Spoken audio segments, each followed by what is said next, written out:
सत्वर पावगे मला, सत्वर पावगे मला भवानी आई रोडगा वाहीन तुला. सासरा माझा गावी गेला तिकडेच खपवी त्याला भवानी आई रोडगा वाहीन तुला. सासू माझी जाच करीते लवकर निर्दळी तिला भवानी आई रोडगा वाहीन तुला. जाऊ माझी फडफड बोलते बोडकी करग तिला भवानी आई रोडगा वाहीन तुला. नणंदेचे पोर किरकिर करते खरूज होऊ दे त्याला भवानी आई रोडगा वाहीन तुला. दादला मारुनी आहुती देईन मोकळी करग मला भवानी आई रोडगा वाहीन तुला. एका जनार्दनी सगळेच जाऊ दे एकटीच राहू दे मला भवानी आई रोडगा वाहीन तुला. सत्वर पावगे मला भवानी आई रोडगा वाहीन तुला. विठ्ठल विठ्ठल विठ्ठला विठ्ठला विठ्ठला विठ्ठला विठ्ठला विठ्ठला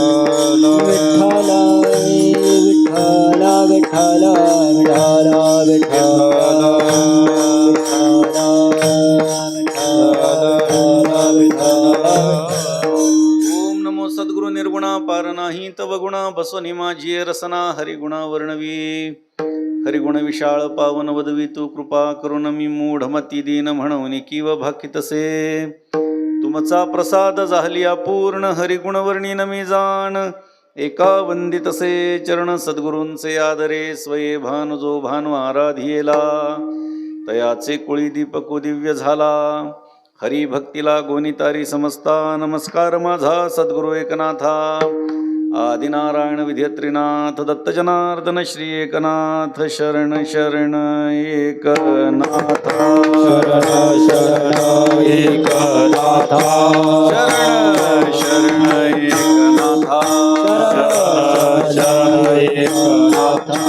पायी माथा ठेविला पायी माथा ठेविला पायी माथा ठेविला पायी माथा ठेविला पायी माथा ठेविला पायी माथा ठेविला.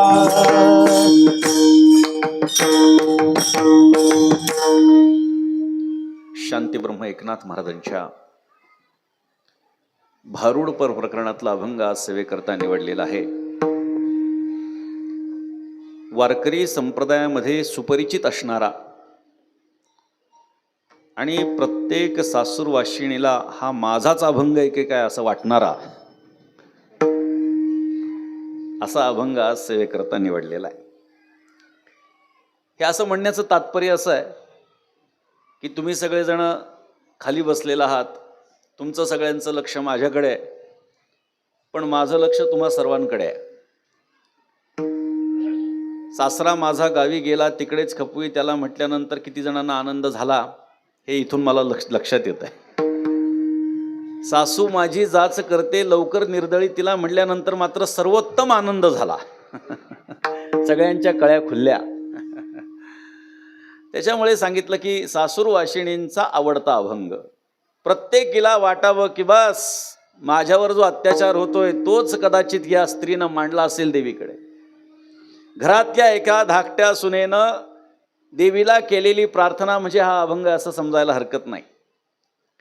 त्याचं कारण असं आहे की एकंदरीत तिनं ज्या ज्या आपल्या घरातल्या कुटुंबियांना शिक्षा देण्याची मागणी केलेली आहे त्या त्या गोष्टीवरून एक सिद्ध होतं की तिच्यावरती काहीतरी अत्याचार झालेला आहे, तिच्यावरती अन्याय होतो आहे, इतरांच्या पेक्षा तिला जरा जास्त काम पडतंय. काय कारण असेल माहिती नाही, मात्र तिने आपल्या कुटुंबियांना काहीतरी शिक्षा मिळावी याच्यासाठी देवीकडे ही मागणी मागितलेली आहे.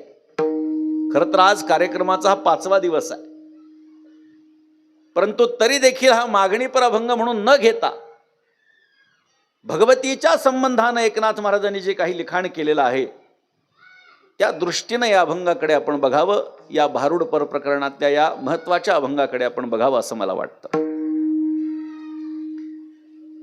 आपल्याला अजून पुढे पुढे या गोष्टींचा विचार करायचा आहे, पण सर्वप्रथम एक प्रार्थना अशी करतो की कीर्तन अर्धवट सोडून किंवा हा अभंग लक्षात घेऊन कोणीही आता लगेच देवीकडे जाऊ नका आणि ते महाराज म्हणतात त्यांच्यासारखं माझ्या बाबतीतही घडवा असं म्हणू नका. कारण ही मागणी जरी आपल्याला व्यावहारिक दिसत असली तरी ही वास्तविकतः मागणी ही पारमार्थिक मागणी आहे. ही परमार्थाच्या दृष्टीनं मागणी त्या स्त्रीनं मागितलेली आहे. जेव्हा रूपक अलंकार असतो तेव्हा काही उपमेय असतं आणि काही उपमान असतं. मराठी व्याकरणामध्ये उपमेय आणि उपमान, उपमा अलंकार वगैरे अनेक अलंकार आहे. तसा रूपक अलंकार आहे, त्याच्यामध्ये कोणतं तरी उपमेय असतं आणि कोणतं तरी उपमान असतं. म्हणजे घरातली धाकटी स्त्री, धाकटी सून ही दुसरी तिसरी कोणी नसून ही देवाची भक्त आहे. आणि त्या देवीला, तिचं आराध्य असणाऱ्या त्या देवीला ती काहीतरी मागणं मागतीये, काहीतरी विनंती करतीये. आणि ती विनंती आपल्याला व्यावहारिक जरी वाटत असली तरी ती विनंती पारमार्थिक आहे. म्हणजे परमार्थ करत असताना आमच्या जीवनातून कोणत्या कोणत्या गोष्टी वजा व्हाव्यात, कोणत्या कोणत्या गोष्टी दूर व्हाव्यात, याची मागणी ती स्त्री आपल्या आराध्याकडे करत आहे. वास्तविकतः स्त्रियांचं आराध्य देवी आहे. म्हणजे सामान्यपणे आपण जर बघितलं तर पुरुषांना इतर कोणत्याही देवाबद्दल जास्त श्रद्धा असते, मात्र स्त्रियांना देवीच्या बाबतीत मोठी श्रद्धा असते. आणि म्हणून एकनाथ महाराज हे समाजात फिरणारे संत आहेत. एकनाथ महाराजांनी समाजाच्या तळागाळामध्ये जाऊन लोकांच्या भावनेला साद घातलेली आहे. त्यांनी जाणून घेतलाय की कोणाची श्रद्धा कोणावर असू शकते, कोणत्या भाषेमध्ये सांगितल्यानंतर हे माणसं ऐकणार आहेत, यांना पटणार आहे, यांना रुचणार आहे. या सगळ्या गोष्टींचं निरीक्षण एकनाथ महाराजांनी केलं आणि तदनंतर अशा प्रकारच्या अनेक भारुडांची रचना एकनाथ महाराजांनी केलेली आहे. भारूड या शब्दाचा अर्थ बहुरूढ ते भारूड अशी सामान्यतः केली जाते. म्हणजे सर्वसामान्य लोकांमध्ये जे बहुश्रुत असतं, ऐकावं असं वाटतं, त्याच्यात वारंवारता यावी असं वाटतं, त्याला भारूड म्हणा. अनेक व्युत्पत्ती अभ्यासकांनी मांडलेल्या आहेत. काही जणांनी सांगितलं भारुंड नावाचा एक पक्षी आहे आणि त्याला 2 तोंड असतात असं म्हणतात. बरं का, आता तो बघितलेला नाही आपण कोणी, पण असं वर्णन आहे की जसं आपण परिस बघितलेला नाही मात्र त्याचं वर्णन आहे, आपण कल्पवृक्ष बघितलेला नाही पण त्याचं वर्णन आहे, तशा पद्धतीनं हा एक हे जर आपण बघितलं तर अशा अनेक गोष्टी आहेत बरं का, ज्या आम्हाला संत वाङ्मयामध्ये ऐकायला मिळतात, पाहायला मिळतात, मात्र वास्तवामध्ये त्या गोष्टी काही उपलब्ध आम्हाला दिसत नाहीत. आम्हाला दिसत नाहीत म्हणजे नाहीत असं नाही, कारण आपण चार्वाकाच्या विचाराचे नाहीत ही आपण गोष्ट लक्षात घ्या. चक्षुर्वै सत्यम हे चार्वाकाचं तत्वज्ञान आहे. चार्वाक सांगतो जे डोळ्यांना दिसतं ते असतं आणि जे दिसत नाही ते नसतं. जगातले 95% जास्त लोक ही माझ्या मते तरी चार्वाकाच्या विचाराची आहेत. खा प्या आणि मजा करा, जे दिसतंय ते आहे. लोक म्हणतात आत्ताचा आनंद उपभोगा, पुढचा जन्म मिळेल ना मिळेल माहिती नाही. त्या चार्वाकाचं तत्वज्ञानही असंच आहे. यावत जीवम सुखम जीवेत तृणं कृत्वा घृतं पिबेत भस्मीभूतस्य देहस्य पुनरागमनं कुतः असं त्यांनी म्हटलेलं आहे. त्यांनी सांगितलं जोपर्यंत माणसानं जगायचं ऐश आरामामध्ये जगायचं, निवांत जगायचं, जास्त गडबड करायची नाही, तूप रोटी खायची. मग कोणीतरी सांगितलं तूप रोटी चांगलं चुंगलं खाण्यासाठी पैसा लागेल. त्यांनी सांगितलं काही कारण नाही, लागतो पैसा, ऋण काढायचं. मग ऋण काढायचं म्हणल्यानंतर EMIच्या माध्यमातून आम्हाला फेडावं तर लागेल. त्यांनी सांगितलं भस्मीभूतस्य देहस्य पुनरागमनं कुतः. एकदा देहाचं भस्म झालं की त्या देहाच्या भस्माबरोबर या कर्जाचंही भस्म होतं असं तो म्हणतो. वास्तविकतः अशा गोष्टी घडत नाहीत. फार गमतीशीर तत्वज्ञान आहे बरं का. त्यांनी असं सांगितलंय माणसाने पीत राहावं, पीत राहावं, पीत राहावं. बरं का, हे त्याचे शब्द आहेत, मी फक्त मराठीत भाषांतर करतो. त्यांनी सांगितलं माणसाने पीत राहावं, पीत राहावं, पीत राहावं. पिल्यानंतर पडल्यानंतर काय करावं तर सांगितलं पुन्हा उठावं आणि पुन्हा प्यावं. हे चार्वाकाचं तत्वज्ञान आहे बरं का. त्याचे श्लोक पण त्या संबंधाने आहेत. त्यामुळे हे माझ्या मतीचे मी काही बोलत नाही. त्यामुळे अशा अनेक गोष्टी असतात की ज्या आम्हाला संत वाङ्मयामध्ये पाहायला मिळतात, वास्तवात त्या नसतात. भारुंड नावाचा पक्षी ज्याला 2 तोंड असतात असं म्हटलंय, तो एका तोंडाने एका वेळी एक भाषा बोलतो आणि त्याच वेळी दुसऱ्या तोंडातून दुसरी भाषा, भाषा म्हणजे वेगवेगळे आवाज त्याच्या दृष्टीनं काढत असतो. प्राण्यांची, पशुपक्ष्यांची सुद्धा स्वतंत्र भाषा असते, ही गोष्ट आपण लक्षात घ्या. भाषा तज्ज्ञांना जर आपण विचारलं तर ते आपल्याला सांगतील. काही लोकांना तर पशुपक्ष्यांची भाषा देखील कळत असते. त्यामुळे एकाच वेळी तो पक्षी आवाज काढतो, मात्र दोन वेगवेगळे आवाज त्याच्या मुखातून येतात. तसंच हे भारुडाचं आहे. भारूड वरवर पाहता जरी आपल्याला व्यवहाराच्या गोष्टी सांगत असलेलं दिसलं तरी सुद्धा व्यवहाराच्या गोष्टी सांगण्यामध्ये संत महात्म्यांना काहीही स्वारस्य नाही. सामान्य माणसं व्यवहारामध्ये अडकलेले आहेत, संसारामध्ये अडकलेले आहेत. संसारातून त्यांना काढणं हे अपेक्षित आहे आणि म्हणून संत महात्मे काय मार्गदर्शन करत असतात. कोणाचं तरी मार्गदर्शन आपल्याला अपेक्षित असतं. थोडासा आवाज कोरडा पडू लागला बरं का, ओढल्यासारखं होऊ लागलं. सहजता येऊ द्या. कोणाचं तरी मार्गदर्शन जीवनामध्ये गरजेचं असतं. संत महात्मे आम्हाला मार्गदर्शन करत असतात, उपदेश करत असतात, मात्र त्यांच्या उपदेशाकडे आम्ही अक्षम्य दुर्लक्ष करतो. आम्ही संसारामध्ये आम्हाला ज्या गोड वाटतात त्या गोष्टी आम्ही करण्यामध्ये प्रवृत्त होतो, मात्र संत महात्मे त्याच गोष्टी करू नका जेव्हा सांगतात तेव्हा मात्र त्याच गोष्टी कराव्याशा वाटतात. मात्र जेव्हा निराशा पदरामध्ये पडते तेव्हा असं वाटतं संतांनी सांगितलेलं केलं असतं तर बरं झालं असतं. त्याचं कारण सांगतो आपल्याला. जीवनामध्ये माणसाने अशा एखाद्या व्यक्तीला आपल्या जीवनात स्थान द्यावं की आपलं मन आपल्याला त्याच्यापाशी पूर्ण मोकळा करता यावं आणि त्यांनी केलेला उपदेश, त्यांनी दिलेला सल्ला हा आमच्या जीवनामध्ये आम्हाला उतरवता यावा. म्हणजे व्यावहारिक भाषेमध्ये बोलायचं झालं तर कोणीतरी जीवनामध्ये एखादा मेंटॉर आपला असावा की ज्याचं आपण ऐकावं. कोणी जर मार्गदर्शक नसेल, कोणी आम्हाला उपदेश करणारं नसेल, चांगले सल्ले देणारं जर नसेल तर जीवन हे व्यर्थ जाणार आहे. त्यामुळे अर्थात सल्ला कोणाचा घ्यायचा?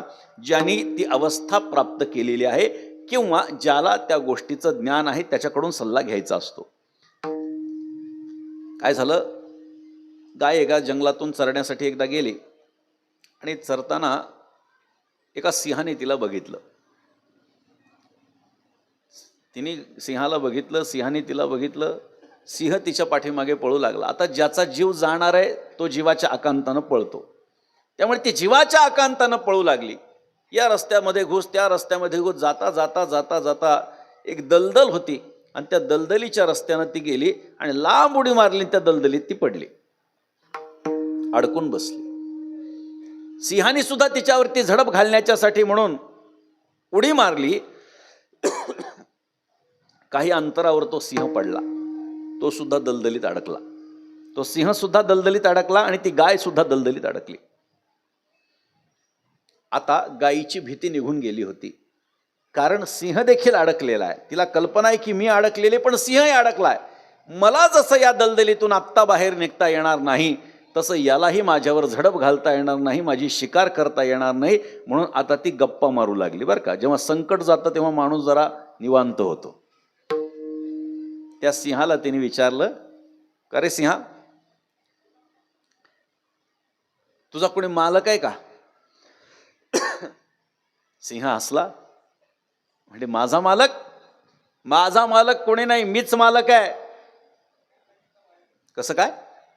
तुला बाकीच्यांनी कोणी सिंहासनावर बसवलाय का? नाही नाही, विक्रमार्जित राज्यस्य स्वयमेता मृगेंद्रता. माझ्या कष्टानं, माझ्या धैर्यानं, माझ्या शौर्यानं हे राजेपण मी प्राप्त केलेलं. मला कोणी राज्याभिषेक केलेला नाही, मी स्वतः माझ्या कर्तृत्वानं राजा झालेलो आहे.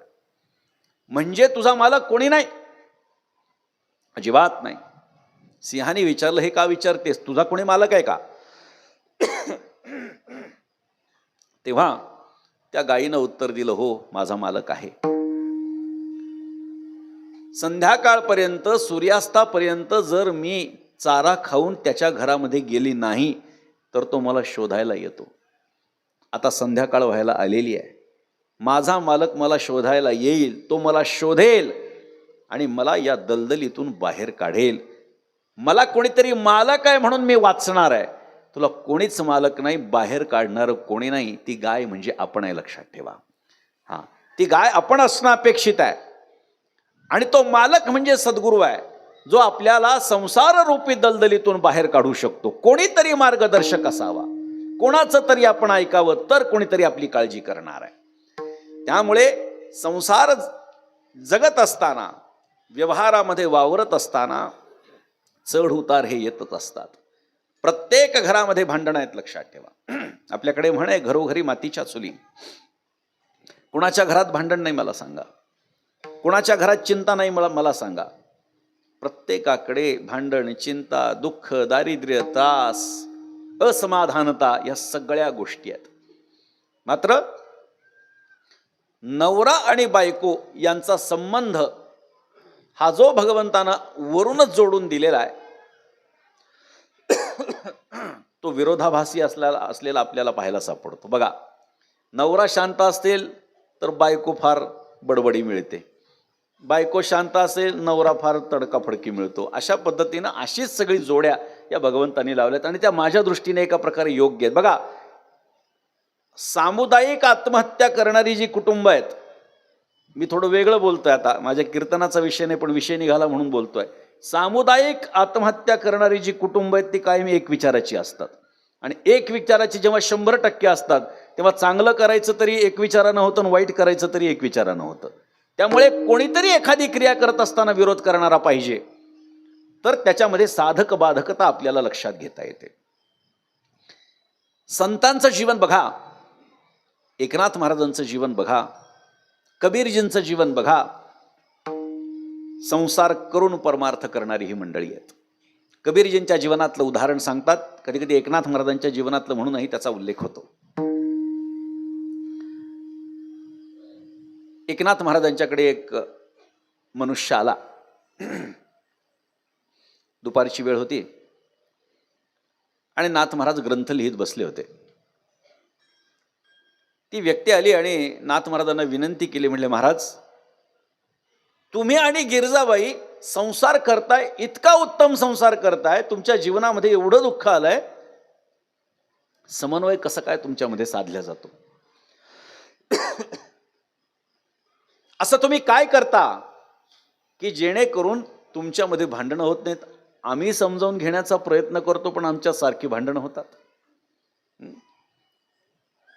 माणसांना जी पत्नी प्राप्त होते ते 2 प्रकारची आहे बरं का, असं एकाने सांगितलंय, मला फार आवडलं ते. माणसांना दोन प्रकारच्याच बायका असतात जगामध्ये बरं का, 2च प्रकारच्या बायका असतात. एक तर सुशील, शांत, गृहकर्तव्य दक्ष, सगळ्यांना सांभाळून घेणारी, सकाळी उठणारी, सगळ्यांचं हवं नको ते पाहणारी, अशी एक. आणि दुसरी म्हणजे आपल्याला मिळाली ती. विठ्ठल विठ्ठल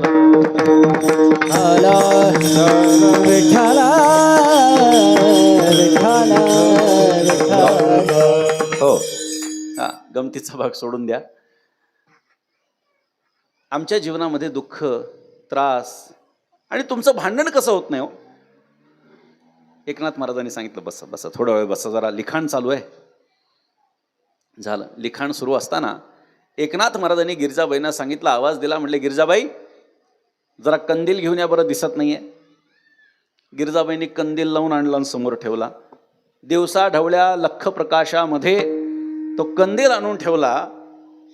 तो माणूस विचार करू लागला, काय बाई आहे, इथं लख प्रकाश पडलाय, नवरा कंदील मागतो आणि कंदील आणून देते, सांगायचं ना उजेड आहे. तरी शांत बसला. थोडा वेळ झाला. नाथ महाराजांनी पुन्हा त्या गृहस्थाकडे बघितलं. अरे हो, तुम्ही आलात ना, ऐकता का, आपल्याकडे जरा पाहुणे आले, दूध आणता का म्हणले. आईसाहेबांनी दूध आणलं, 2 पेले आणले आणि दोघांच्या समोर ठेवले. दोघांनी पेले उचलले. एकनाथ महाराजांनी ते दूध गट गट गट गट पिऊन टाकलं. त्या माणसाने, त्या गृहस्थानी तोंड त्या दुधाला लावलं आणि त्याला पहिल्याच घोटात लक्षात आलं की या बाईनं याच्यामध्ये साखर टाकण्याच्या ऐवजी मीठ टाकलंय. म्हटलं, काय एकनाथ महाराज सुद्धा कळत नाही, बायकोला बोलता येत नाही साधं की दुधामध्ये साखर टाकावी का मीठ टाकावं, त्यांनी तसंच ठेवलं. तो विचार करू लागला, कोणत्या माणसाकडे आपण उपदेश घ्यायला आलो की ज्याला कसं वागावं बायकोलाही काही कळत नाही, नवऱ्यालाही काही कळत नाही, आणि त्यांना आपण विचारायला आलो की जीवनामध्ये सुख शांती समाधान कशी मिळेल. जाऊ द्या म्हणलं, आपला वेळ वाया गेला, पण तरी सुद्धा निघताना एकदा विचारावं म्हणून त्यांनी विचारलं. म्हणले, महाराज, ते उपदेश करणार होतात म्हणले मला. एकनाथ महाराजांनी सांगितलं, अजून काय उपदेश करायचा बाकी? म्हणले, कळालं नाही का म्हणलं तुला? म्हणले, काय बोलताय? म्हणले दिवसा ढवळ्या मी माझ्या बायकोला कंदील मागितला, तिनं लावून आणला, असं म्हटली नाही की डोळ्याचे खासाडं झालेत काय, दिसत नाही का तुम्हाला, मी सांगितलं ना आणून ठेवलं. बरं दुधामध्ये साखरेच्या ऐवजी मीठ पडलं, मी सुद्धा तिला शिव्या घातल्या नाहीत. त्यामुळे संसार जर का आनंदी आणि सुखी समाधानी जगायचा असेल तर पुरुषानं नवऱ्यानं काही बायकोंच्या गोष्टी सोडायच्या असतात आणि बायकोनं काही नवऱ्याच्या गोष्टी सोडायच्या असतात. विठ्ठल विठ्ठल.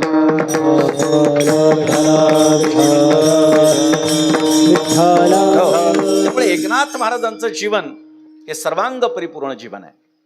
श्रीमंत एकनाथ महाराज आहेत. आपल्या जीवनामध्ये कधी दुःख दारिद्र्य त्यांनी बघितलं नाही.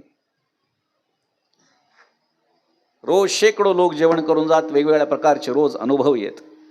पण एवढं सगळं असून समाजाच्या उद्धाराची काळजी एकनाथ महाराजांना असल्यामुळे समाजातल्या वेगवेगळ्या थरातल्या लोकांना जाऊन एकनाथ महाराज भेटायचे, बघायचे, निरीक्षण करायचे. आणि त्यांच्या निरीक्षणामध्ये एक गोष्ट आली की स्त्रियांचं आराध्य ही देवी आहे. बरोबर, आपल्याकडे रेणुका माता आहे, बरोबर ना?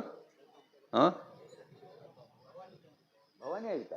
बरं, भवानी आहे. मग चांगला योगायोग बरोबर जुळून आला, भवानी आहे. त्या आदी मायेला एकनाथ महाराजांनी त्यांच्या अनेक अभंगामध्ये साथ घातलेली आहे. तुम्ही एक वाक्य ऐकलं असेल, बयदार उघड, ऐकलंय ना? ते वाक्य भाऊजींचं नाहीये, ते शांतीब्रह्म एकनाथ महाराजांचं वाक्य, लक्षात ठेवा. हिरण्याक्ष हिरण्यकश्यपू बळी बळीसी घालून पाताळी. नाथ महाराजांनी ते पूर्ण ते रूपक जे रचलेलं आहे ते कोणत्या पार्श्वभूमीवर रचलं हे लक्षात घ्या. एकनाथ महाराजांचा कालखंड हा मुस्लिम आक्रमकांचा कालखंड होता. ज्ञानोबाराय आणि नामदेवराय यांचा कालखंड यादवांचा होता. तुकोबाराय आणि समर्थ रामदास स्वामी यांचा कालखंड छत्रपती शिवाजी महाराजांचा होता.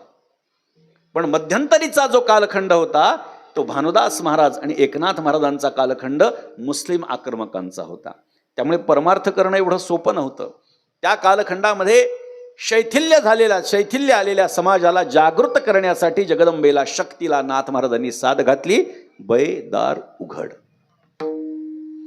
म्हणजे नाथ महाराजांनी अनेक अभंगामध्ये देवीचा प्रत्यक्ष उल्लेख केलेला आपण पाहू शकतो. गोंधळ कोणाचा आहे? नाथ महाराजांचा. आपण म्हणतो, अनेक वेळा म्हणतो, नाथ महाराजांचा एक प्रसिद्ध अभंग आहे, अनादि अंबिका भगवती, अनादि अंबिका भगवती, अनादि अंबिका भगवती, अनादि अंबिका भगवती, अनादि अंबिका भगवती, अनादि अंबिका भगवती, अनादि अंबिका भगवती, अनादि अंबिका भगवती.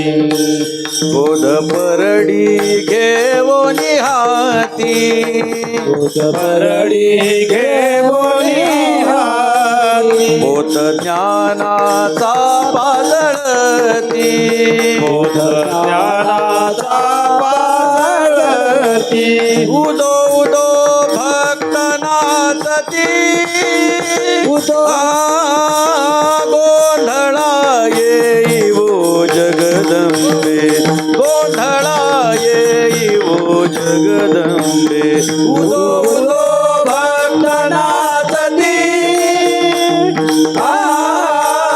गोंधळा येईवो जगदंबे, गोंधळा येईवो जगदंबे.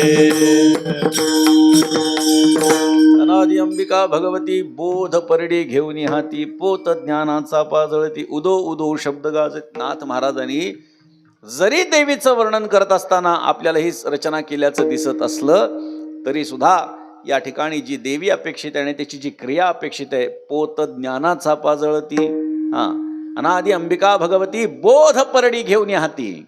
त्या काड्यांची परडी त्या देवीच्या हातात नाही, नाथ महाराजांच्या बोधरूपी परडी आहे. ज्ञानाचा पोत पाजळणारी ती देवी आहे. म्हणजे वर्णन करत असताना जरी भगवतीचं वर्णन असलं तरी त्यामध्ये अनस्यूत असलेला जो अर्थ आहे तो म्हणजे एका पांडुरंगाचीच उपासना करा. त्याच्याबद्दलच एकनाथ महाराज बोलतात, कारण एकनाथ महाराज हे एकनिष्ठ संत आहेत. लक्षात घ्या, सगळेच संत भगवान पंढरीशाच्या संबंधानं एकनिष्ठता दर्शवत असतात. आपुला तो एक देव करून घ्यावा, तो बरं सांगतात, तेणे विण जीवा सुख नवे किंवा एक धरीला चित्ती आम्ही रघुमाईचा पती. आम्ही रखुमाईचा पती, आम्ही रखुमाईचा पती. एक धरीला चित्ती आम्ही रघुमाईचा पती, आम्ही रघुमाईचा पती, आम्ही रघुमाईचा पती. हा एक धरीला चित्ती आम्ही रखुमाईचा पती, आम्ही रखुमाईचा पती, आम्ही रखुमाईचा पती. एक धरीला चित्ती आम्ही रघुमाईचा पती, आम्ही रखुमाईचा पती, आम्ही रघुमाईचा पती. एक धरीला चित्ती आम्ही रखुमाईचा पती, गातो एका ध्यातो एका अंतर्बाही पाहतो एका अगुणी एका सगुणी एका गुणातीत देखो एका जनी एका वनी एका निरंजनी देखो एका संत जना पढिये एका जनार्दना कडिये एका. त्या एकाची उपासना सांगितली आहे. विठ्ठला वाचून अनेकांचे ध्यान नाही आम्हा चिंतन दुजियाचे, आमुचे कुळीचे विठ्ठल दैवत कुळधर्म समस्त विठ्ठल देव. विठ्ठला वाचुनी नेणो क्रिया कर्म, विठ्ठला वाचुनी धर्म तुझा नाही, एका जनार्दनी विठ्ठल भरला भरुनी उरला पंढरीये. ही भूमिका संत महात्म्यांची बघा. वर्णन जरी देवीचं असलं तरी त्याच्यामध्ये भगवान पंढरीशाचीच भक्ती संत महात्म्यांनी व्यक्त केलेली आहे. मग ज्ञानोबा असो किंवा नाथ महाराज असो, कारण या दोन संतांनी विशेषतः देवींचं वर्णन केल्याचं आपण पाहतो. देवीला मानत नाही तसं नाही आहे. संत महात्मे हे शास्त्र पाळणारी आहेत आणि शास्त्रानं सांगितलं आहे, म्हणजे आद्य जगद्गुरू आद्य शंकराचार्याने काही गोष्टी आपल्याला सांगितलेल्या. देव पंचायतन नावाचं एक प्रकार आचार्याने आपल्याला दिलेला आहे. 2000 वर्षांपूर्वी परिस्थिती अशी होती की आपल्या भारत देशामध्ये बौद्धांचं तत्वज्ञान हे फोफावलेलं होतं. शून्यवाद वाढलेला होता आणि त्याला खोडून काढण्याचं काम हे श्रीमदाद्य जगद्गुरू शंकराचार्यांनी करून 4 दिशेला 4 पीठांची स्थापना केली. आजही ते शंकराचार्यांची 4 पीठ आपल्याला पाहायला सापडतात. पूर्वेमध्ये जर आपण बघितलं तर आपल्याला जगन्नाथपुरी स्थान आहे, पश्चिमेमध्ये द्वारका आहे, उत्तरेमध्ये जोशीमठ आहे आणि शृंगेरी हा दक्षिणेमध्ये, म्हणजे पूर्वामनाय, पश्चिमामनाय, उत्तरामनाय आणि दक्षिणामनाय अशा 4 आश्रमांची स्थापना आचार्यांनी केली. आणि त्यावेळी त्यांनी भारताच्या बाहेर हे बौद्धांचं तत्वज्ञान घालून टाकलं होतं. म्हणून त्यांना प्रच्छन्न बौद्ध असं म्हणतात. आचार्यांना प्रच्छन्न बौद्ध असं म्हणतात. त्या आचार्यांनी देव पंचायतन ही संकल्पना आपल्या सर्वांना दिली. म्हणजे काय, बहुदेवतावाद जो आहे आपल्याकडे, काय म्हणतात 33 कोटी देव आहेत. आता 33 कोटी म्हणजे संख्येनं 33 कोटी आहेत का? अजिबात नाही. 33 कोटी, कोटी ह्या शब्दाचा अर्थ असा होतो प्रकार.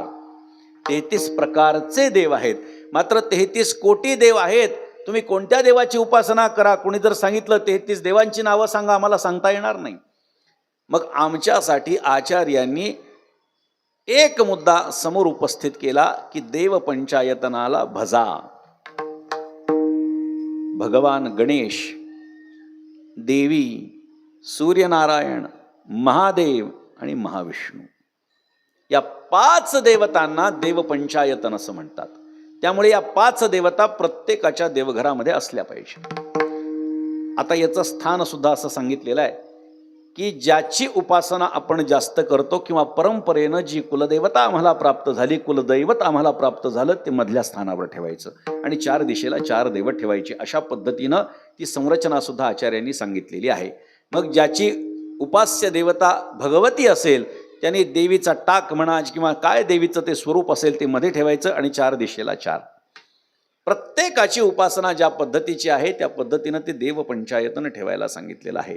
म्हणून शास्त्र मानणारे संत आहेत, लक्षात ठेवा. त्यामुळे देवीलाही संत मानतात. आपल्या नमनामध्ये एकनाथ महाराजांनी एकविरा देवीचंही नमन केलेलं आहे.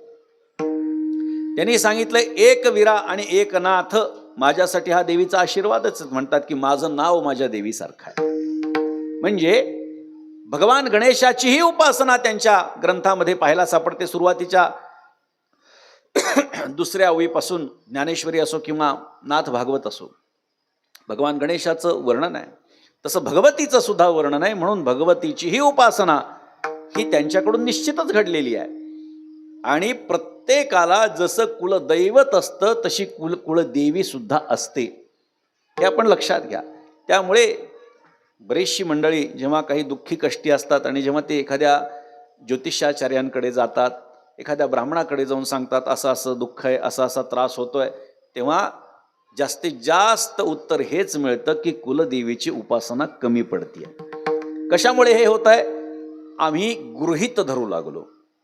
आम्ही आमच्या उपास्य दैवतांना गृहीत धरू लागलो.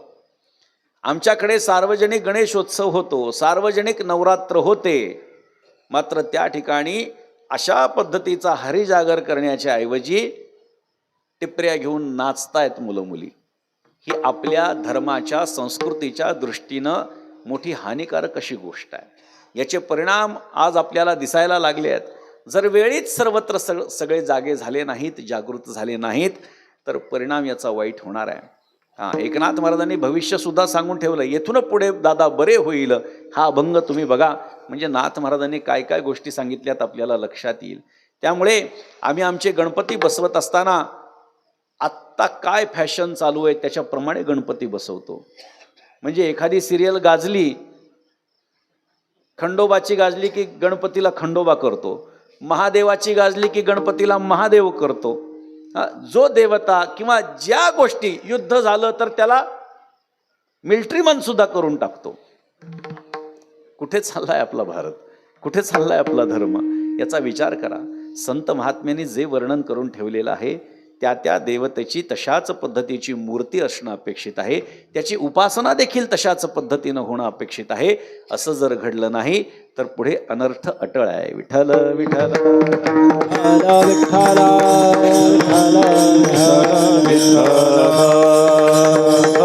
आणि म्हणून एकनाथ महाराजांनी देवीवर असणारा भाव समाजातल्या स्त्रियांचा ओळखला, जाणला आणि हे रूपक तयार केलं. आता कोणत्याही व्यक्तीकडून आपल्याला काही अपेक्षा असेल तर आधी आपण त्याला काहीतरी देणं अपेक्षित आहे. व्यवहार सांगतोय बरं का, शास्त्र सुद्धा हेच सांगतंय. देवाचा स्वभाव सुद्धा असा आहे, घेसी तेव्हा देसी ऐसा अससी उदार.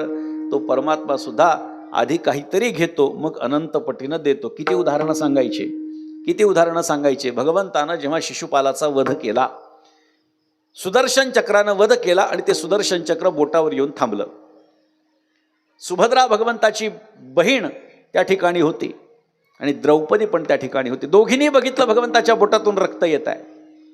सुभद्रा इकडे तिकडे एखादं फडकं शोधू लागली की मिळतंय का काही गुंडाळायला, पण द्रौपदीनं क्षणाचाही विलंब न करता स्वतःची नवी कोरी साडी फाडली आणि बोटभर कपडा भगवंताच्या बोटाला गुंडाळला. भगवंतानं सांगितलं, द्रौपदी तुझा हा बोटभर कपडा माझ्यावरती ऋण आहे, मला कधी ना कधीतरी हे ऋण फेडावं लागणार आहे. आणि मग कधी फेडलं? वस्त्रहरणी वस्त्र कैसी झाली माऊली. द्रौपदीचं वस्त्रहरण जेव्हा होत होतं तेव्हा परमात्म्यानं एवढ्याशा बोटभर कपड्याच्या मोबदल्यामध्ये स्वतः वस्त्रावतार घेतला आणि द्रौपदीचं लज्जा रक्षण केलं. किती उदाहरणं द्यायचे. सुदामा ब्राह्मण दुःखे दरिद्रे पिढीला. आपल्या सर्वांना माहिती आहे, मुष्टी पोहे घेऊन या त्याचे भेटीला गेला, शुद्ध भाव देखून या गाव सोन्याचा दिधला. सोन्याचा गाव कशाच्या मोबदल्यामध्ये दिला? तर मुठभर पोहेभर. ते पोहे तरी पोहे होते का? पोह्याचा चुरा होता. मात्र श्रद्धेनं अर्पण केलेलं भगवान कोणत्याही दृष्टीनं त्याच्याकडे नकारात्मक दृष्टीनं न पाहता श्रद्धेनं सेवन करतो. पत्रं पुष्पं फलं तोयं यो मे भक्त्या प्रयच्छति तदहं भक्त्युपरतमश्नामि प्रयतात्मनः. श्रद्धेनं खातो. म्हणजे भगवंताला काहीतरी अर्पण करावं लागतं. घेसी तेव्हा देसी. शास्त्र असं सांगतं, रिक्त पाणीर न पश्चेत देव राज्ञो गुरुः. रिकाम्या हातानं 3 जणांना कधी बघायचं नाही, त्यांचं दर्शन 3 जणांचं कधी घ्यायचं नाही. रिकाम्या हातानं देवाचं दर्शन कधी रिकाम्या हातानं करायचं नाही. कारण जेणे हा जीव दिधला दान तयाचे करीन चिंतन. आम्हाला मनुष्य देहाला त्यांनी पाठवलाय, ही कृतज्ञता बाळगून देवाकडे जाताना रिकाम्या हातानं जायचं नाही.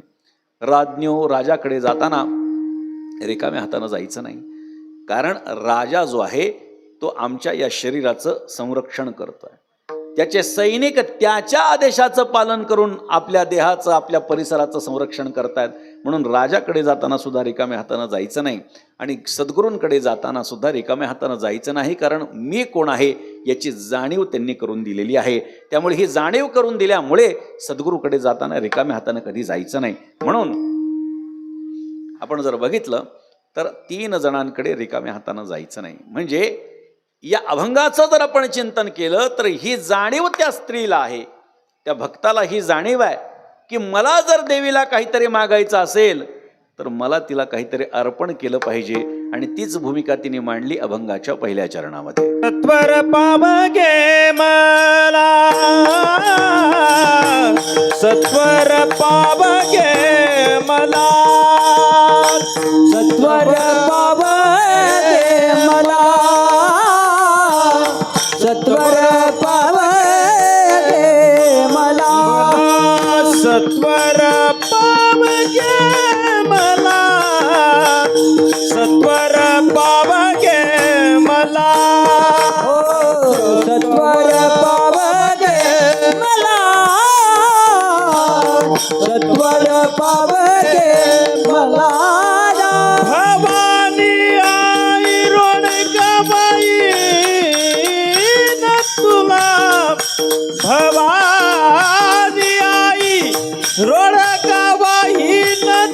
भवानी आई रोणकाबाई न तुला, सत्वर पावगे मला,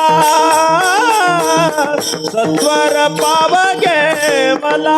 भवानी आई रडका वाहिना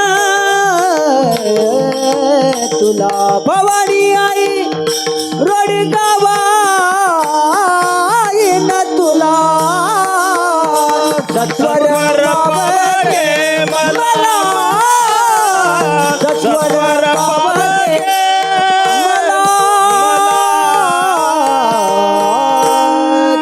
सत्वर पावगे मला, भवानी आई रोडगा वाहीन तुला. तू जर मला लवकर प्रसन्न झाली, आपल्या माळ वडगावच्या या देवीला कोणी जर साकडं घातलं की तू मला लवकर प्रसन्न हो, मी तुला त्याच्या मोबदल्यामध्ये रोडगा अर्पण करेल.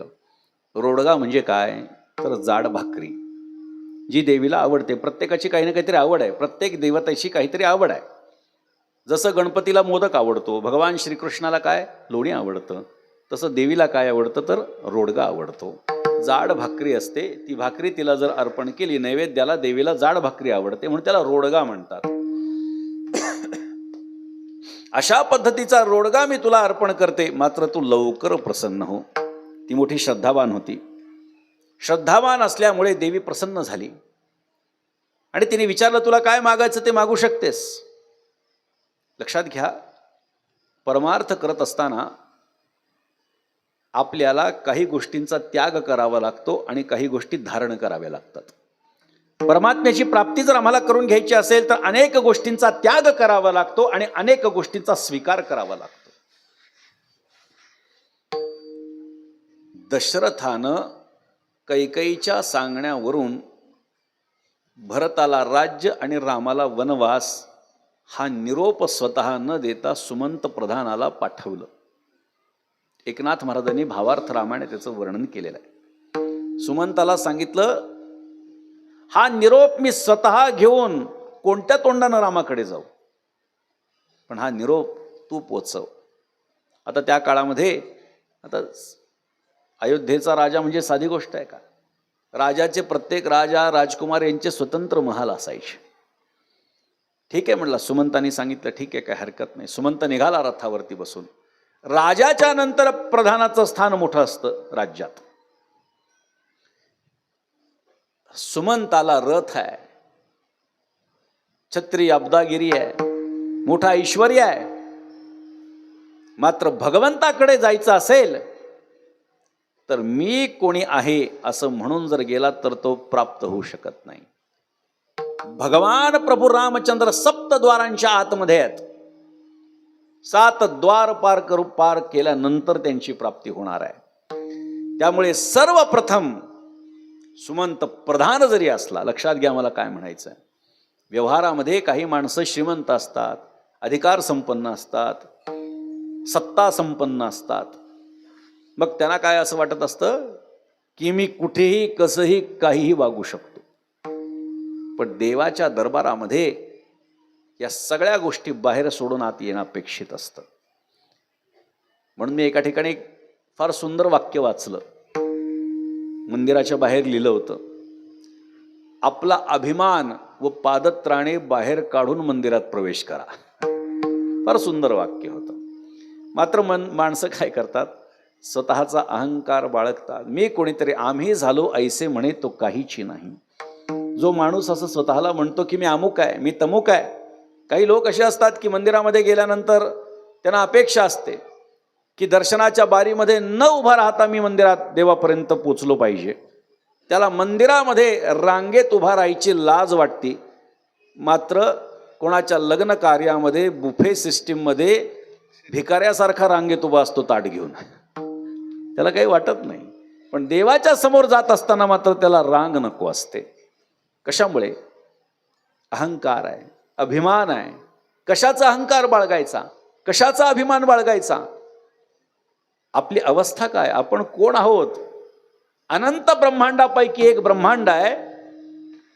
त्या ब्रह्मांडापैकी एक सूर्यमालिका, त्याच्यातला एक पृथ्वी हा ग्रह, त्याच्यातल्या अनेक देशांपैकी भारत देश, त्याच्यातल्या अनेक राज्यांपैकी एक राज्य, त्याच्यातल्या अनेक जिल्ह्यांपैकी एक जिल्हा, त्याच्यातल्या अनेक तालुक्यांपैकी एक तालुका, त्या तालुक्यातल्या अनेक गावांपैकी एक गाव, त्या गावातल्या अनेक गल्ल्यांपैकी एक गल्ली, त्याच्यातल्या अनेक घरांपैकी एक घर, आणि त्या घरातल्या अनेक खोल्यांपैकी एक खोली. आणि तिथं बसून अपेक्षा बाळगतो की आपल्याला लगेच दर्शन झालं पाहिजे. काय, आपण कोण आहेत? दर्या में खसखस असं म्हणतात पूर्वीचे कीर्तनकार. दरीमध्ये एखादा खसखसीचा दाणा पडावा, त्या खसखसीच्या दाण्याची जी किंमत आहे, जी पातळी आहे, जी पात्रता आहे, ती जगामध्ये आपली आहे. लक्षात घ्या. भगवंताच्या समोर अहंकार धारण करायचा नाही. अर्थात कोणाच्याही समोर अहंकार अभिमान धारण करू नये, मात्र भगवंताच्या समोर निश्चितच करू नये. कारण तिळमात्र जरी होय अभिमान, मेरू तो समान भार देवा. तिळमात्र जरी अभिमान झाला तरी मेरू पर्वताप्रमाणे भगवंताला तो मोठा वाटत असतो. त्यामुळे देवाकडे जात असताना, देवीकडे जात असताना, आपल्या उपास्याकडे जात असताना रिकाम्या हातानं कधी जायचं नाही. त्या स्त्रीनं त्या ठिकाणी मंदिरामध्ये प्रवेश केला आणि मंदिरामध्ये देवीला सांगितलं, तू मला लवकर जर का पावलीस तर मी काय करेन, तुझ्यावरती मी जर तुला रोडगा अर्पण केला, तू माझ्यावर लवकर कृपा कर. हा सुमंत प्रधान निघाला. आणि सुमंत प्रधान निघाल्याच्या नंतर सप्तद्वारांमधून आत जायचं होतं. भगवंताची प्राप्ती साधी नाही, सोपी नाही. पहिल्या दारामध्ये रथाचा त्याग, दुसऱ्या दारामध्ये छत्रचामराचा त्याग, तिसऱ्या दारामध्ये अंगरक्षकांचा त्याग, चौथ्या दारामध्ये अलंकाराचा त्याग, पाचव्या दारामध्ये चपलेचा त्याग, 6व्या द्वारामधून अहंकाराचा त्याग केल्यानंतर 7व्या द्वारामध्ये प्रवेश प्राप्त होणार आहे. नाथ महाराजांनी सुंदर वर्णन केले. थोडाफार इकडं तिकडं विषय असू शकेल कदाचित, पण अनेक गोष्टींचा त्याग करायचा आणि अनेक गोष्टी परमार्थाला ज्या साधक आहेत त्या समोर घेऊन पुढे चालायचं, ही भूमिका आम्हाला संत महात्म्यांनी सांगितली. म्हणून या स्त्रीनं या अभंगामध्ये ज्या ज्या काही गोष्टी मागितलेल्या आहेत त्या सगळ्या गोष्टींचा विचार करा. परमार्थासाठी ज्या बाधक आहेत त्या दूर जाव्या असंच मागितलंय. परमार्थामध्ये सर्वात महत्वाची गोष्ट जी घातक आहे तो आहे अभिमान. म्हणून एकनाथ महाराजांनी सासऱ्याची जी उपमा दिलेली आहे ती काय आहे, ऐका अभंगाच्या दुसऱ्या. सासरा माझा गावी गेला, माझा गावी गेला, सासरा माझा गावी गेला, तिकडेच खपवी त्याला, खपवी त्याला, तिकडेच खपवी त्याला.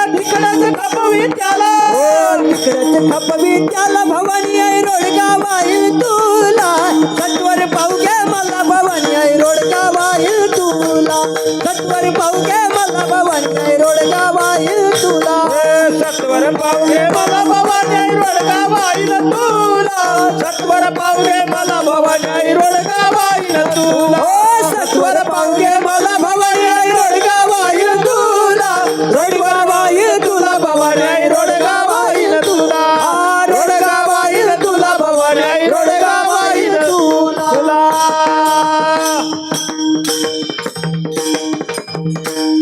सासरा माझा गावी गेला तिकडेच खपवी त्याला. कोणता सासरा? अहंकार रूपी सासरा देहात्म पदार्थाच्या गावाला गेलाय, त्याचा तिकडेच निराश करून टाक. म्हणून मी सुरुवातीला सांगितलं की अर्धवट ऐकून कोणी देवीकडे काही मागू नका. अहंकार रूपी सासरा आहे जो आमच्या अंतःकरणामध्ये ठासून भरलेला आहे. कशाचा अहंकार बरं? माणसाला अहंकार असतो. कशाचा अहंकार? कोणाला ज्ञानाचा अहंकार, कोणाला रूपाचा अहंकार, कोणाला सत्तेचा अहंकार, कोणाला संपत्तीचा अहंकार. मला कशाचाच अहंकार नाही, कोणाला याचाही अहंकार. अवघड आहे जगाचं. कशामुळे अहंकार बाळगायचा? या आपल्याला आपली अवस्था जगाच्या दृष्टीनं सांगितली. आपण कोण आहोत, आपली पात्रता काय, आपली लायकी काय आहे. अहंकार बाळगता कामा नये. नाथ महाराजांनी सांगितलं, सासरा माझा गावी गेला. देहात्म पदार्थाच्या गावाला. या देहाला मी मानणं याच्यापेक्षा दुसरं परमार्थासाठी घातक कोणी नाही. बघा तुम्ही, आपण व्यवहारामध्ये एखाद्याने जर आपल्याला विचारलं तुम्ही कोण आहेत, तो तुम्ही मी म्हणत असताना स्वतःच्या देहाला हात लागल्या जातो की नाही मला सांगा. मी अमुक आहे. संतांचं म्हणणं तेच आहे की या देहाला मी म्हणणं याच्यापेक्षा दुसरा कुठलाच भ्रम नाही आहे. त्यापेक्षा भगवंताचं भजन करा. भ्रमधरीसे या देहाचा, भ्रमधरीसे या देहाचा, भ्रमधरीसी या देहाचा, भ्रमधरीसी या देहाचा, भ्रमधरीसे या देहाचा, भ्रमधरीसे या देहाचा, भ्रमधरीसी या देहाचा, भ्रमधरीसी या देहाचा. विठ्ठल म्हणे कारे वाचा, विठ्ठल म्हणे कारे वाचा, पडूनी जाईल कलेवर, पडूनी जाईल कलेवर. विठ्ठल म्हणे कारे वाचा, विठ्ठल म्हणे कारे वाचा, पडोनी जाईल कलेवर, पडोनी जाईल कलेवर. ज्ञानोबराय सांगतायत, भ्रमधरीसी या देहाचा, विठ्ठल म्हणे कारे वाचा. या देहाचा तू भ्रम का धारण करतोयस? मुखानं विठ्ठल का म्हणत नाहीस? एकदा देह पडल्याच्या नंतर तुला भगवंताचं नामस्मरण करता येणार नाही. पडूनी जाईल कलेवर विठ्ठल उच्चारी पासार. या देहाला मी म्हणणं याच्यापेक्षा दुसरा अभिमान कोणता नाही. म्हणून सासरा जो आहे देहात्म पदार्थांच्या गावाला गेलेला, अहंकार धारण केला. बस अहंकार गेला, अवस्था काय? तुका म्हणे देव झाला. अभिमान, अहंकार. हे बघा, अभिमानाची सुरुवात ही मानापासून होत असते बरं का. अभिमानाचा प्रारंभिक बिंदू म्हणजे मान आहे आणि मानाची परमोच्च कडी म्हणजे अभिमान आहे. मान काय आहे? मानापासून अभिमानाची सुरुवात होत असते. एखाद्याला एखादा विशिष्ट मान मिळाला तर त्याला त्या मानाचा अहंकार, अभिमान चढत असतो. त्यामुळे हा अहंकार आम्ही दूर केला पाहिजे. अभिमान कोणाला होत नाही हो. कोणत्याही सामान्य मनुष्याला अभिमान होतो.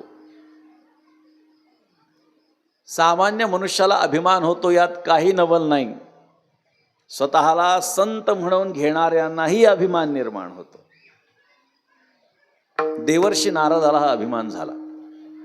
आता देवर्षी नारद काय भगवंताचं नाम सोडून कधी ऐकायला नाही. कायम नारायण नारायण नारायण आपण पाहतो. टी व्हीमध्ये सुद्धा पाहतो, वाचतो सुद्धा काही ग्रंथांमध्ये की अखंड मुखामध्ये नारायण नारायण नाम आहे. त्या नारदांना एकदा असं वाटलं की मी देवाचा सर्वश्रेष्ठ भक्त आहे. नारदांच्या बाबतीत अनेक कथा सांगितल्या जातात. अर्थात नारद ते एकच आहेत का विविध नारद आहेत याचं सुद्धा संशोधन आहे, त्याच्यावरही वेगवेगळे मतप्रवाह आहेत. पण आपण काही हरकत नाही, एकच नारद पकडू. मी नाम घेतो, मुखातून माझ्याच नाम वारंवार येतं. अर्जुनाकडे जायला सांगितलं. अर्जुनाच्या खोलीमध्ये देवर्षी नारद गेले. अर्जुन निवांत झोपला होता. तू नाम घेतो, तुझ्यापेक्षा जास्त नाम तर अर्जुन घेतो, ही भूमिका भगवंताची होती. आणि नारदांनी जेव्हा अर्जुनाला झोपलेलं बघितलं तेव्हा म्हटलं आता हा झोपलाय, आता कसं नाम घेतोय? मी तर कधी झोपतच नाही, मला झोपण्याचं काम नाही, म्हणून अखंड नाम घेतोय. हा तर झोपलाय. पण तेवढ्यात कृष्ण कृष्ण कृष्ण कृष्ण असा आवाज येऊ लागला. सगळ्या खोलीमध्ये धुंडाळलं की कोण कृष्ण कृष्ण म्हणताय. पण कोण म्हणतं हे लक्षात येणं. शेवटी अर्जुनाचा जवळ गेला, म्हणजे पलंगाच्या जवळून आवाज येतोय. पलंगावरून खालून वर सगळीकडे बघितलं तरी कृष्ण कृष्ण आवाज दिसत नाही. कोण आहे? मुखापाशी कान घेतला आणि ऐकू लागले की अर्जुनच म्हणतोय का झोपेमध्ये, तर मुख हलत नव्हतं. मग जवळ गेल्यानंतर लक्षात आलं की अर्जुनाचा रोम रोम कृष्ण कृष्ण म्हणतोय. अहंकार गेला, लक्षात ठेवा.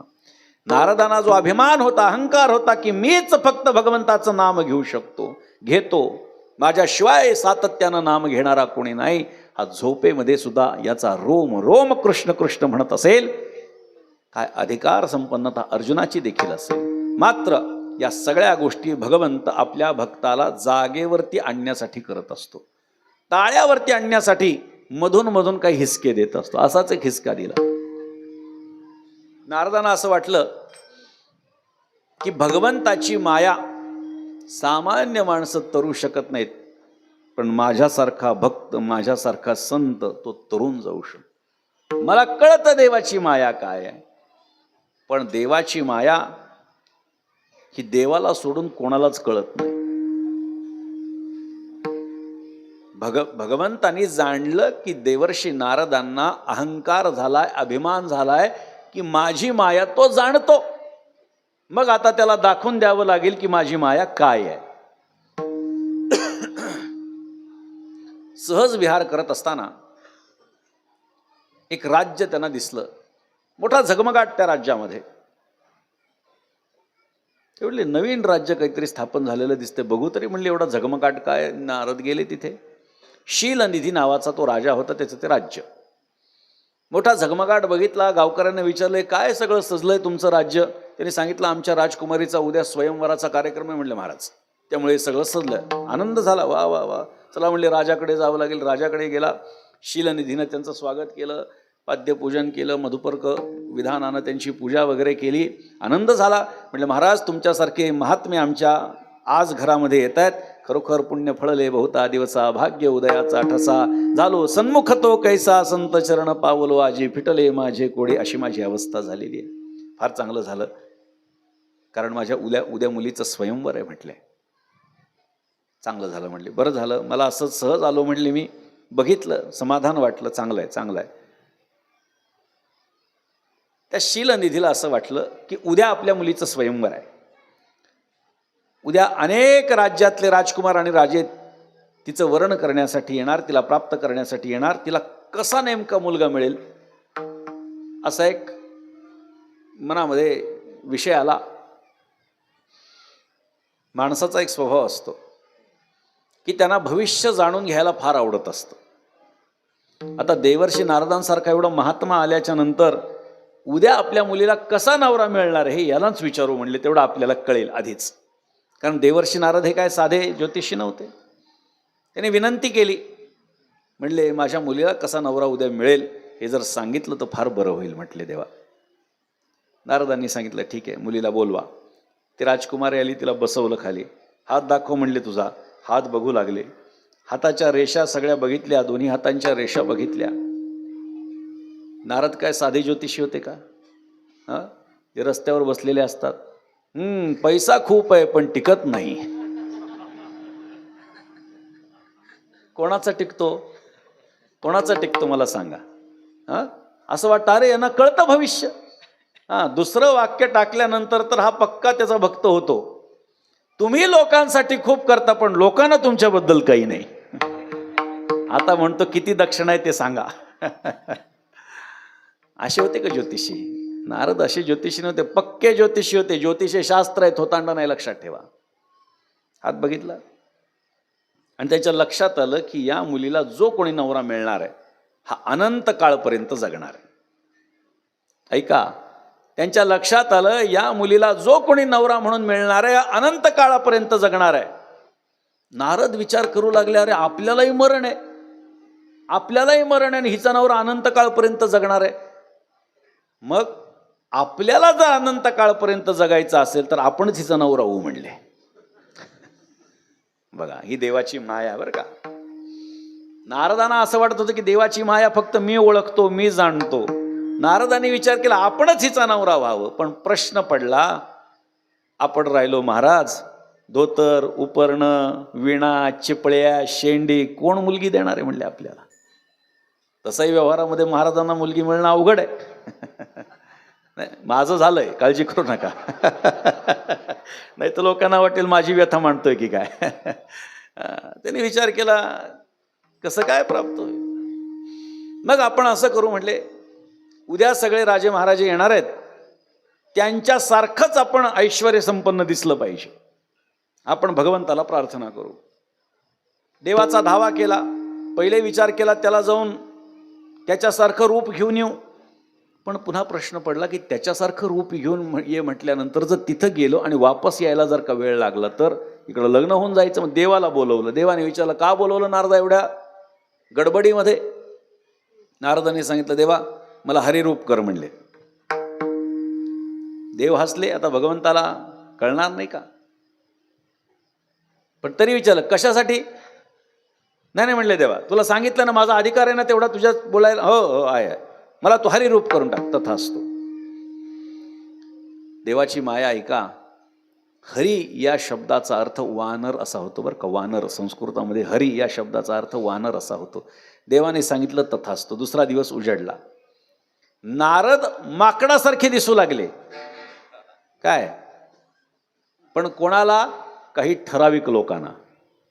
ते जेव्हा स्वतःकडे असे बघू लागले तेव्हा राजे महाराजांसारखं मोठं ऐश्वर्य, अंगावरती सगळं सोनं नाणं मुकुट पिकुट असं त्यांना वाटू लागलं.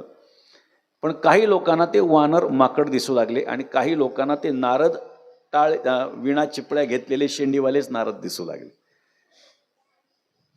त्यांना वाटलं आपल्याला कोणी ओळखणार नाही. ते सगळे राजे महाराजे ज्या आसनावर बसले त्याच्यातले हे मध्ये एका ठिकाणी जाऊन बसले, कारण त्यांना वाटलं मी पण आता राजकुमार आहे.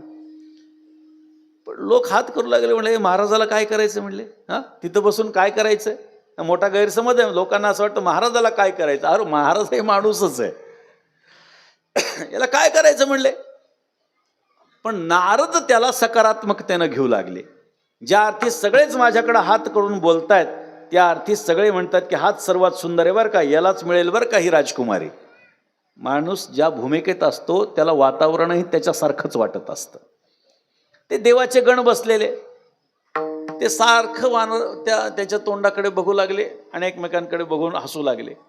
नारदाने विचार करू लागले माझ्या तोंडाकडे का बघतायत? अरे म्हणले काय पाहतायत सारखं सारखं? म्हणले दिव्यच रूप आहे म्हणले तुमचं. आता त्यांना वानर दिसत होतं. वानर कसं म्हणणार? म्हणले दिव्यच रूप आहे. त्यांना असं वाटलं हां खरंच आपण दिव्य. हां हां ठीक आहे ठीक आहे आनंदाने म्हटलं. हां बरोबर आहे, या सभेमध्ये माझ्यासारखा दिव्य कोणी नाही म्हटले. झालं. राजकुमारी आली. पहिल्या राजकुमाराचं तोंड बघितलं. आपलं तोंड पाहायचं, आवडलं नाही पुढे जायचं. तोंड पाहायचं, आवडलं नाही पुढे जायचं. ती पुढे पुढे जशी येऊ लागली तसं नारदांना वाटलं बस आपल्यालाच गळ्यात हार घालणार, आपल्याशिवाय दुसऱ्या कोणाला ती वरणार नाही, कारण या सभेमध्ये माझ्यासारखा दुसरा कोणी सुंदर नाही. ती आली पुढे पुढे पुढे पुढे आपले छाती फुगवून असे उभे नारद. त्या नारदाकडे त्या राजकुमारीनं बघितलं सुद्धा नाही. अरे म्हणले आपण सुटलो की काय म्हणले याच्यातून. मग तिने आपल्याकडे बघावं म्हणाचं असं केलं. तिने आपलं असं बघितलं असं केलं आणि पुढे गेले. कारण नारद तिला वानर दिसत होते. हरिरूप झाले होते, वानर रूप. आणि कुठल्या तरी एका राजकुमाराच्या गळ्यात हार घातला आणि मोकळे झाले. नारदांना वाईट वाटलं. म्हणजे या सभेमध्ये माझ्यासारखा सुंदर पुरुष नसताना या राजकुमारीला हा काय आवडलं म्हटले. पण जाऊ द्या, आपल्या नशिबात नाही. नारद निघाले, दुःखी होऊन निघाले. समोरून ती स्त्री, ती राजकुमारी आणि तिचा नवरा येताना दिसले आणि त्या नवऱ्याच्या पाठीमागे लक्ष्मी माता येताना दिसली. नारद विचार करू लागले, या राजकुमाराच्या पाठीमागे लक्ष्मी माता. लक्ष्मी मातेचा स्वभाव असा आहे की ती फक्त नारायणाच्याच मागे चालते, इतर कोणाच्याही मागे चालत नाही. ज्या अर्थी या युवकाच्या मागे, या राजकुमाराच्या मागे चालतीये, त्या अर्थी हा युवराज, हा राजकुमार म्हणजे दुसरा तिसरा कोणी नसून स्वतः महाविष्णू आहे. आणि भगवंताची ही गोष्ट त्यांनी जाणली. आणि हे करत असताना ते पुन्हा जात असताना ही माणसं भेटली. म्हणले वा वा वा, चेहऱ्याकडे बघू. अरे काय रूप बघताय म्हणले माझं.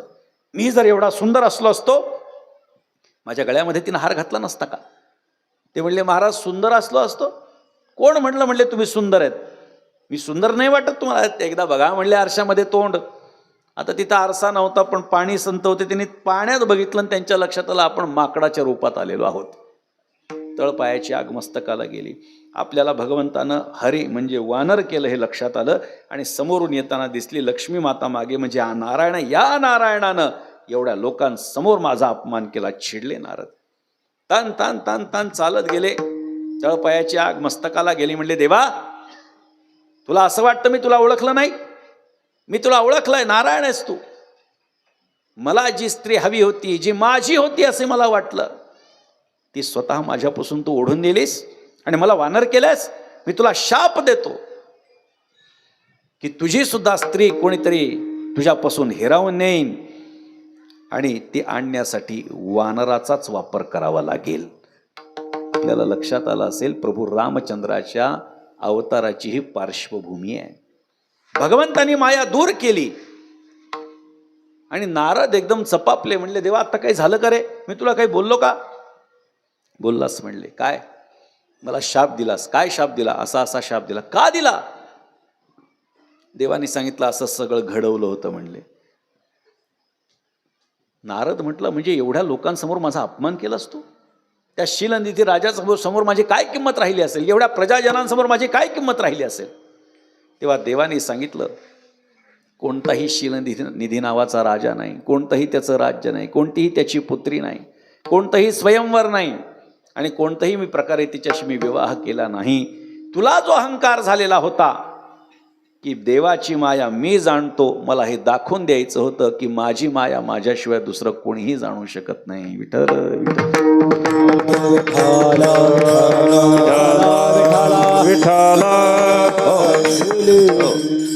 म्हणून सासरा माझा गावी गेला, तिकडेच खपवी त्याला भवानी आई रोडगा वाहीन तुला.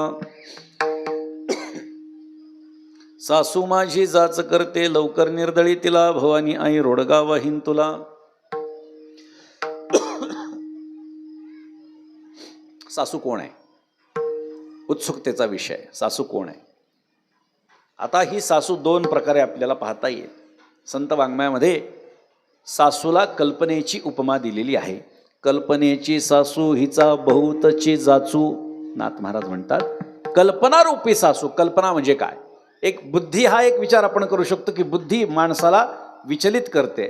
पण कधीतरी हाही प्रश्न निर्माण होतो की बुद्धी ही निश्चयात्मक आहे आणि मन हे संशयात्मक आहे. त्यामुळे बुद्धीपेक्षा कल्पनारूपी सासू ही जास्त संयुक्तिक वाटते. कल्पना काय करते. कल्पना विलास जो असतो मनामध्ये चालू, तो माणसाला भ्रमित करून टाकत असतो. बघा माणसं काय करतात. एखाद्या गोष्टीचा विचार करतात की मी असं केल्यानंतर मला एवढे पैसे मिळतील, मग मी ते पैसे मिळाल्यानंतर मी असं करेल, मग तसं होईल, मग असं होईल. हा कल्पना विलास आहे, लक्षात ठेवा. हा कल्पना विलास माणसाला भ्रमिष्ट करून टाकतो. जास्त याच्यावर खोलवर मी विचार आपल्याला सांगत नाही. कल्पना म्हणजे काय. ज्या गोष्टी सत्य नाहीत त्या सत्य आहे याचा आभास म्हणजे कल्पना आहे. मग हा जो आभास आहे हा आपल्याला विचलित करून टाकतो. सत्यापासून कोसो दूर नेतो आणि सत्यापासून माणूस दूर झाला की पथभ्रष्ट होतो. त्याला कळत नाही आपण काय करतोय, कसं वागतोय, काय करतोय, कळत नाही त्याला. त्यामुळे कल्पनारूपी जी सासू आहे, म्हणजे जीवन जगत असताना जे जीवन चालू आहे त्या जीवनाच्या संबंधानं विचार करायचा. हा, ते आपल्याकडे एक म्हण आहे, बाजारात तुरीन भटभटणीला मारी. आता त्याचा विस्तार करण्याचं काही कारण नाही. म्हणजे काय अर्थ सांगतो थोडक्यामध्ये. म्हणजे तूर विकत घेऊ, मग तूर विकत घेतल्यानंतर आपण त्याचं अमुक अमुक बनवू. बायको म्हणली नाही नाही असं नाही, तमुक हे बनवायचं. त्या दोघांमध्ये भांडण सुरू झालं. हा, बस छोट्या संबंधाने अर्थ सांगतो, त्याच्या बऱ्याच मोठ्या कथा पण असतात, पण ते नको. म्हणजे काय, त्या तुरी अजून आणल्याही नाहीत आणि त्याच्यावर भांडण सुरू. कल्पनेचा हा भाव आहे. ती सत्यामध्ये नाही, मात्र त्या संबंधाने तिचा विलास रंगत जातो. तिची भूमिका व्यापक होत जाते, ज्याचा सत्याशी काहीही संबंध नाही. म्हणून कल्पनारूपी सासू जी आहे, सासू माझी जाच करते लवकर निर्दळी. तिला परमार्थामध्ये परमात्म्याची प्राप्ती जर करून घ्यायची असेल, मी वासुदेव तत्वता या भूमिकेवरती आरूढ व्हायचं असेल, तर सर्वप्रथम आपला अहंकार निघून गेला पाहिजे. जो सासऱ्याच्या रूपात सांगितला आहे, सासरा जो अहंकार रूपी आहे तो दूर झाला पाहिजे. कल्पनारूपी जी सासू आहे तिचं निर्दलन झालं पाहिजे, ती संपली पाहिजे. पुढे त्या देवीने विचारलं आणखी काय. तिने सांगितलं, जाऊ माझी फडफड बोलते बोडकी करग तिला भवानी आई रोडगा वाहीन तुला. जाऊ म्हणजे काय, जे दोन पुरुष असतील त्यांच्या एक एक बायका, त्याच्यातल्या मोठ्याची बायको म्हणजे लहान्याच्या बायकोची जाऊ. बरोबर का? तुमच्याकडे काही वेगळं आहे नाही ना? असंच आहे. हां, सगळीकडं असंच आहे आपल्या भारतामध्ये. हां, नाव वेगळे असतील, त्याला जाऊ म्हणतात. जाऊ माझी फडफड बोलते. वाणी रूपी जाऊ ही फडफड बोलते, लक्षात ठेवा. कशाच्या अधिकार संपन्नतेने ती बोलतीये, तर तिला असं वाटतं की माझं जे मुख आहे, माझं वाणीचा मुख हा नवरा आहे. लक्षात घ्या, माझं जे मुख आहे त्या मुखाचा वापर म्हणजे नवरा जो आहे तो नवरा सगळं घरच्यासाठी करतो. मग घरामध्ये जो कमवता असतो त्याच्या बायकोची चलती असते. व्यवहारामध्ये गणित आहे, जो जास्त कमवतो त्याच्या बायकोची घरात चलती असते. हा व्यावहारिक नियम आहे. म्हणून तिला असं वाटतं की माझ्या नवऱ्यामुळे सगळ्या गोष्टी होतात. आणि मग तिची जीभ चालायला लागते, बडबड वाढायला लागते की मी माझ्यामुळे, माझ्या नवऱ्यामुळे. माणसाने मौन असलं पाहिजे. जाऊ माझी फडफड बोलते बोडकी कर ग तिला. म्हणजे काय, तिला बोडकी कर म्हणजे काय, म्हणजे या वाणीवरती आपला संयम असला पाहिजे. एकदा त्या स्त्रीचा, घरामध्ये जास्त पैसा कमावणाऱ्या स्त्रीचा नवरा मेला, आता तिची काय अवस्था. आधी ज्या तोऱ्यामध्ये ती वावरत होते आता तो तोरा शिल्लक राहिला नाही. नवरा मेला, अवस्था खाली आली. जाऊ माझी फडफड बोलते बोडकी कर ग तिला. या मुखानं संयमित भाषा वापरली पाहिजे. सत्यम ब्रूयात प्रियम ब्रूयात न ब्रूयात सत्यम अप्रियम. माणसानं सत्य बोललं पाहिजे, पण ते प्रियतेच्या वेष्टनामध्ये घालून बोललं पाहिजे. काय म्हणतोय लक्षात घ्या. काही माणसं अशी असतात, ते म्हणतात हे बघा ते आपल्याला काही कळत नाही, आपण बोलून मोकळं होत असतो, कोणाला काय वाटायचं ते वाटू द्या. अशी माणसं असतात की नाही आपल्या आजूबाजूला. अशी माणसं आयुष्यात कधीही पुढे जाऊ शकत नाहीत.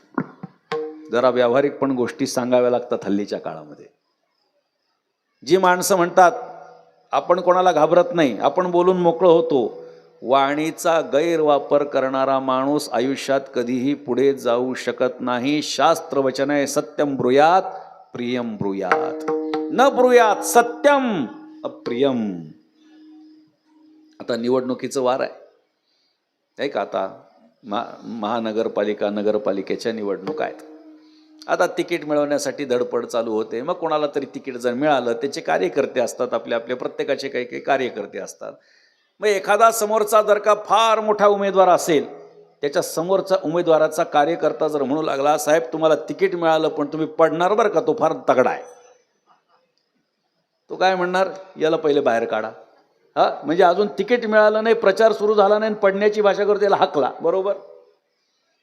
दुसरा हुशार कार्यकर्ता, तो म्हणतो साहेब समोरचा कार्यकर्ता मोठा आहे बरं का, त्याच्याकडे कार्यकर्ते भरपूर आहेत, त्याच्याकडे पैसा भरपूर आहे, त्याचा संपर्क दांडगा आहे, मोठ्या नेत्यांच्या ओळखी आहेत, त्यामुळे आपल्यालाही खूप कष्ट करावे लागतील. आता याने काय सांगितलं, याने तेच सांगितलं की तू पडणार आहेस पण प्रियतेच्या वेष्टनात घालून सांगितलं. सत्यम ब्रूयात प्रियम ब्रूयात न ब्रूयात सत्यम अप्रियम, शास्त्रवचन आहे. शास्त्राचं वचन कधी खोटं होऊ शकत नाही, लक्षात ठेवा. म्हणून आमच्या संतांनी सांगितलं, शास्त्र म्हणे, ज्ञानोबा राय तर सांगतात, एखाद्या राजाला सांगितलं की तू शास्त्रानुसार राज्यावर राहायचा अधिकारी तू नाही, त्यानं शास्त्रालाही तृणाप्रमाणे सोडून दिलं पाहिजे. एवढी शास्त्र मर्यादा आमच्या संतांनी घालून दिलेली आहे.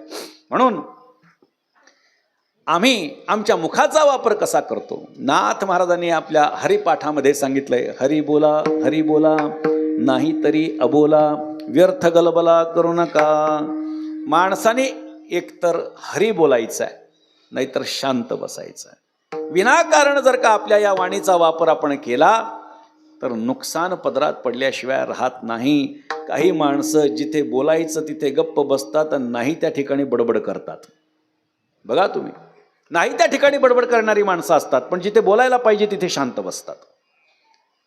नुकसान होतं. जिथे बोलायला पाहिजे तिथेच बोललं पाहिजे, नाहीतर नुकसान होतं. विदेशामध्ये एका क्रांतीचं पुस्तक मी वाचत होतो, मला एक छान कथा तिथे सापडली, सत्य घटना आहे असं म्हणतात. सगळीकडे लोकशाही होती आणि यांच्याच एका देशामध्ये राजेशाही होती. एक माणूस पुढे आला, बोलायला हुशार, हातवारे वगैरे करून भाषण ठोकायचं, लोकांना आक्रमकतेनं बोलायचं. सगळ्या जगामध्ये लोकशाही, आपल्या देशामध्ये राजेशाही का आपण राजेशाही सहन करायचं, आपला आहे तेवढा हक्क आहे. लोक आकर्षित झाले. त्याचे हातवारे, त्याची बोलण्याची पद्धत, विषय मांडण्याची त्यांची पद्धत, हे सगळं लक्षात आलं. हजारोंच्या संख्येने त्याच्या सभेला आता गर्दी होऊ लागली. राजापर्यंत बातमी गेली की अमुक एक माणूस हा आपल्या विरुद्ध लोकांना फितवतोय. राजानं सांगितलं, हा पहिलाच असा आहे की ज्याने हा प्रयत्न केला. एक काम करा, त्याला पकडा आणि हजारो लोकांच्या समोर त्याला फासावरती चढवा. त्याची तडफड त्या हजारो लाखो लोकांनी ऐकली पाहिजे, याच्यासाठी माईक सुद्धा लावा म्हणले. त्याचा आवाज ऐकून हृदय कापलं पाहिजे म्हटले. सगळी तयारी केली. त्याला शोध त्याचा सुरू झाला, पण तो सापडायचा नाही. सभा गाजवायचा पण सापडायचा नाही. महत्प्रयासानं 3-4 महिन्यानंतर प्रयत्नानं काही सैनिकांनी त्याला पकडलं आणि राजाच्या आज्ञेप्रमाणे त्याला फासावर चढवायचं ठरलं होतं. दिवस ठरला, फासाचा दोर तयार झाला. तो जल्लाद त्या ठिकाणी येऊन उभा राहिला. त्याच्या गळ्यामध्ये तो काळा, डोक्यात तो काळा कपडा घातला. फासाचा दोर त्या जल्लादानं पकडला. हजारो लोक पाहत होते. आजूबाजूला सगळे माईक लागले होते की ज्याच्या आवाजानं बाकीच्यांचं हृदय पिळवटून निघावं, कापून निघावं आणि राजाच्या विरोधात कोणी काही आवाज उठवणार नाही, याच्यासाठी ही तयारी राजानं केली होती. जल्लादानं ती काठी अशी ओढली आणि तो तडफडू लागला, आवाज काढू लागला. सगळेजण घाबरले. त्या तडफडण्याच्या नादात तो दोर तुटला आणि हा खाली पडला. सैनिक धावत राजाकडे गेला आणि राजाला सांगितलं, म्हणजे राजासाहेब, फासाचा दोर तुटला आणि तो वाचलाय. राजा सुद्धा संकटात पडला, कारण त्या राज्याचा असा नियम होता. तो राज्याचा नियम मानणारा होता, कायदा मानणारा होता. त्याच्या राज्यामध्ये असं लिहिलं होतं कायद्यामध्ये की एखाद्याला फासावर चढवत असताना कोणत्याही कारणानं जर त्याचा प्राण वाचला तर याच्यावर भगवंताची कृपा आहे असं समजून त्याला सोडून देण्यात यावं. आता काय झालं, राजानं मोठ्या जड अंतःकरणानं सांगितलं, सोडून द्या म्हणले. कारण महत्प्रयासानं पकडलेला, आपल्या विरुद्ध गरळ ओकणारा, लाखो लोकांना स्वतःच्या बाजूने ओढणारा माणूस मोठ्या प्रयत्नानं पकडला गेला आणि तो पडला. राजानं जड अंतःकरणानं सांगितलं, द्या सोडून म्हणले त्याला. हा निरोप घेऊन तिथपर्यंत जाईपर्यंत खाली पडलेला त्यानं शांत बसावं की नाही. लाखो लोक दिसले आजूबाजूला. माईक चालू होता. आता म्हणला आपल्याला चांगली संधी मिळाली. भाषण सुरू केलं. अरे जो राजा आपल्याला फासाचा दोर चांगला देऊ शकत नाही तो आपल्यासाठी काय चांगलं करू शकतो. दुसरा सैनिक धावत गेला. राजेसाहेब असं बोलला म्हणले तो. राजाने सांगितलं आता जल्लादही बदला आणि दोरी बदला. विठ्ठल विठ्ठल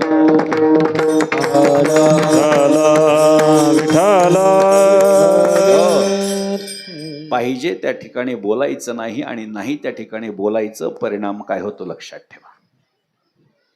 जाऊ माझी फडफड बोलते बोडकी करग तिला भवानी आई रोडगा वाहीन तुला. नणंदेचे पोर किरकिर करते खरूज होऊ दे त्याला भवानी आई रोडगा वाहीन तुला. कोण आहे नणंद? लोभ रूपी नणंद आहे, जिचं हट्ट रूपी लेकरू आहे. खरूजच का?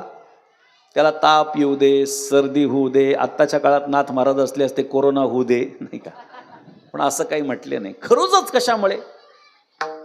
लोभ जेव्हा निर्माण होतो तेव्हा एखादी गोष्ट प्राप्त व्हावी याच्यासाठी हात पसरल्या जातात. लक्षात घ्या. लोभ रूपी लोभ हा बाळपणात पायात असतो, तारुण्यात कमरेपर्यंत येतो आणि म्हातारपणात मुखापर्यंत जात असतो. त्यामुळे माणूस हा लोभी आहे. त्यामध्ये समाधान नाही त्या विषयाचं दुःख आहे. बरं, मला माझ्याकडे जे आहे त्याच्यामध्ये समाधान नाही, पण दुसऱ्याकडे आहे आणि माझ्याकडे नाही याच्यात दुःख आहे. हा माणसाचा स्वभाव आहे. म्हणून मला काहीतरी प्राप्त व्हावं. एक प्राप्त झालं की दुसरं व्हावं, दुसरं झालं की तिसरं व्हावं. भाड्यानं तरी घर मिळावं, मिळालं तर 1 रूम किचन तरी मिळावं, मिळाल्यानंतर 1 BHK तरी मिळावा. बरं, आता स्वतःच्या मालकीचा मिळावा, आता 2 BHK, आता बंगला, आता पेंट हाऊस, काय अजून किती काही पुढे जाता येतं आपल्याला.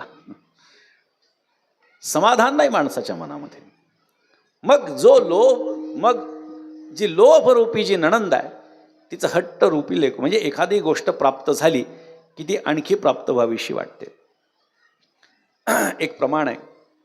कामची नाही तेथे क्रोधची कैसा मग कैसे भांडण रे. काम हा सगळ्या विकारांचा राजा आहे. कामाच्या अप्राप्तीमध्ये क्रोध आहे आणि कामाच्या प्राप्तीमध्ये लोभ आहे.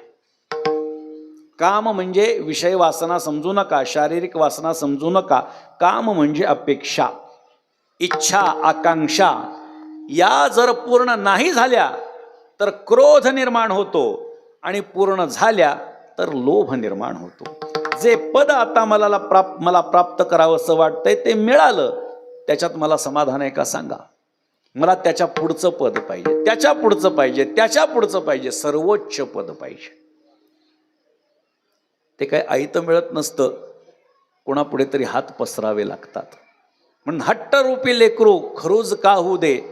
या लोभाला जेव्हा काही मागण्याची वेळ येईल आणि हात पुढं करेल तर खरूज झालेल्या माणसाला क्षणाक्षणाला खाज येत असते. हात पुढे केला की हाताला खाजवण्यासाठी त्याला हात मागे घ्यावे लागतात. म्हणून नाथ महाराजांनी हेतू पुरस्सर शब्द वापरला. खरूज होऊ दे त्याला भवानी आई रोडगा वाहीन तुला. देवीने विचारलं अजून काय? हो म्हणले. इतक्या वेळा जे मी मागितलं ते तू दे असं सांगितलं, पण याच्यानंतरचं आता मी करणार आहे म्हटले. काय? दादला मारुनी आहुती देईन मोकळी कर ग मला. दादला म्हणजे नवरा. पतिव्रता स्त्री जी असते, पतिव्रते जैसा भ्रतार प्रमाण आम्हा नारायण तैशापरी असं तुकोबारायांचं एक वचन आहे. म्हणजे पतिव्रतेचा अधिकार काय? तुका म्हणे पतिव्रता तिची देवावरही सत्ता.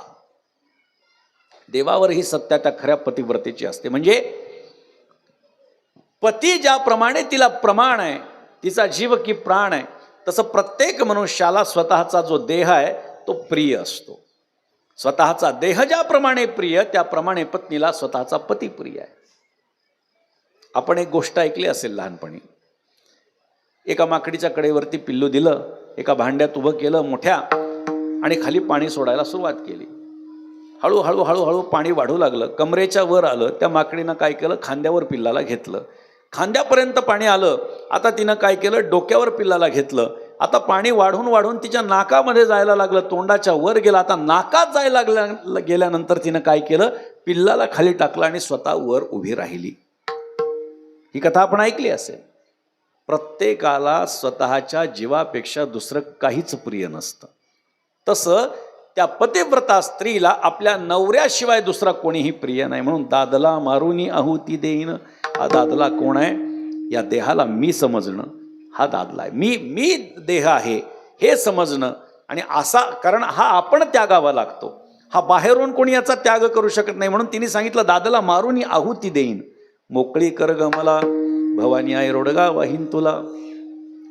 देवीने विचारलं, सासऱ्याचं सांगितलं, सासूचं सांगितलं, जाऊचं सांगितलं, ननंदेचं सांगितलं, नवऱ्याचं सांगितलं, अजून काही मामा मामी काका काकू आत्या वगैरे असेल ते पण मागून घे म्हटले. वेळच वेळे म्हणले मला. तिनं सांगितलं नको नको, क्षमा करा म्हटले. एकाच वाक्यात मागते, एका जनार्दनी सगळेच जाऊ दे, एकटीच राहू दे मला, भवानी आई रोडगा वाहीन तुला. जे जे विकार मी आपल्याला सांगितलेले आहेत, प्रत्येक चरणामध्ये जे विकार मी आपल्याला सांगितले आहेत, त्या विकाराचा त्याग होणं अपेक्षित आहे. ते विकार त्यागल्यानंतर काही सूक्ष्म विकार आपल्या अंतःकरणामध्ये असण्याची शक्यता आहे, जे की आपल्याला कळत नाहीत, जे आपल्यामध्ये असतात. पण आपल्यामध्ये काय दोष आहेत हे आपल्याला कळत नसतं. माणसांना दुसऱ्याचा दोष काढणं फार सोपं वाटतं.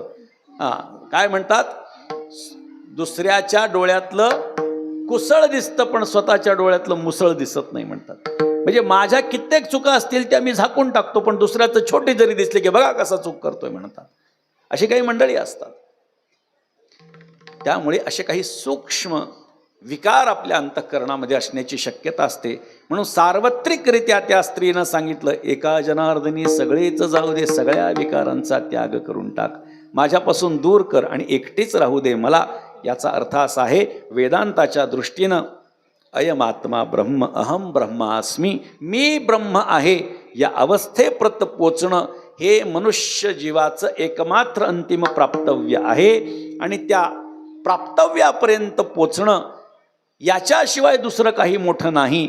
म्हणून तिनं शेवटी सांगितलं, एकटीच राहू दे मला, म्हणजे मी ब्रह्म आहे, चराचरामध्ये मीच व्याप्त आहे, अशा अनुभूतीप्रत मला पोचव. म्हणून सत्वर पावगे मला, भवानी आई रोडगा वाहीन तुला. यथामती अभंगाचं चिंतन झालं. संप्रदायाच्या नियमाप्रमाणे भजन करा. विठोबा रघुमाई, हरे विठोबा रघुमाई. सर्वांनी टाळी वाजवा, भजन करा. जय जय विठोबा रघुमाई, हरे विठोबा रघुमाई. जय जय विठोबा रघुमाई. विठोबा रघुमाई, विठोबा रघुमाई.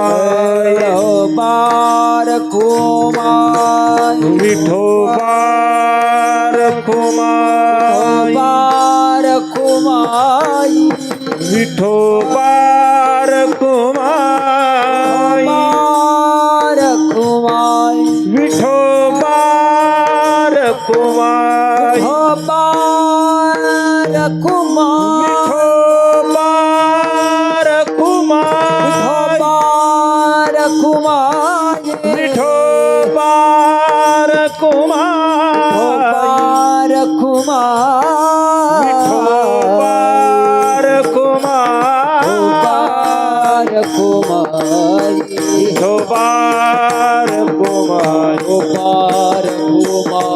विठोबा हरि जय जय विठोबा रघुमाई. विठोबा रघुमाई, विठोबा रघुमाई, विठोबा रघुमाई. विठोबा रघुमाई, विठोबा रघुमाई. हरि जय जय विठोबा रघुमाई. विठोबा रघुमाई, विठोबा रघुमाई. विठोबा रघुमाई, विठोबा रघुमाई. विठोबा रघुमाई, विठोबा रघुमाई.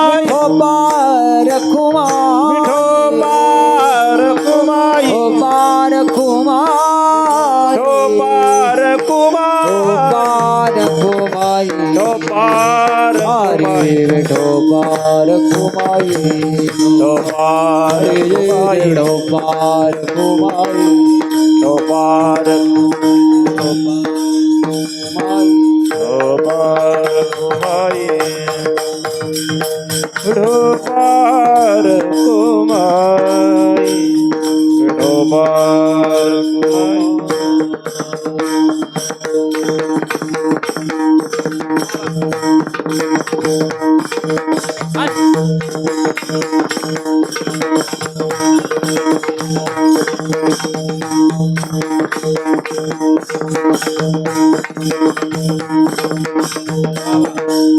बाबा क्या बात है.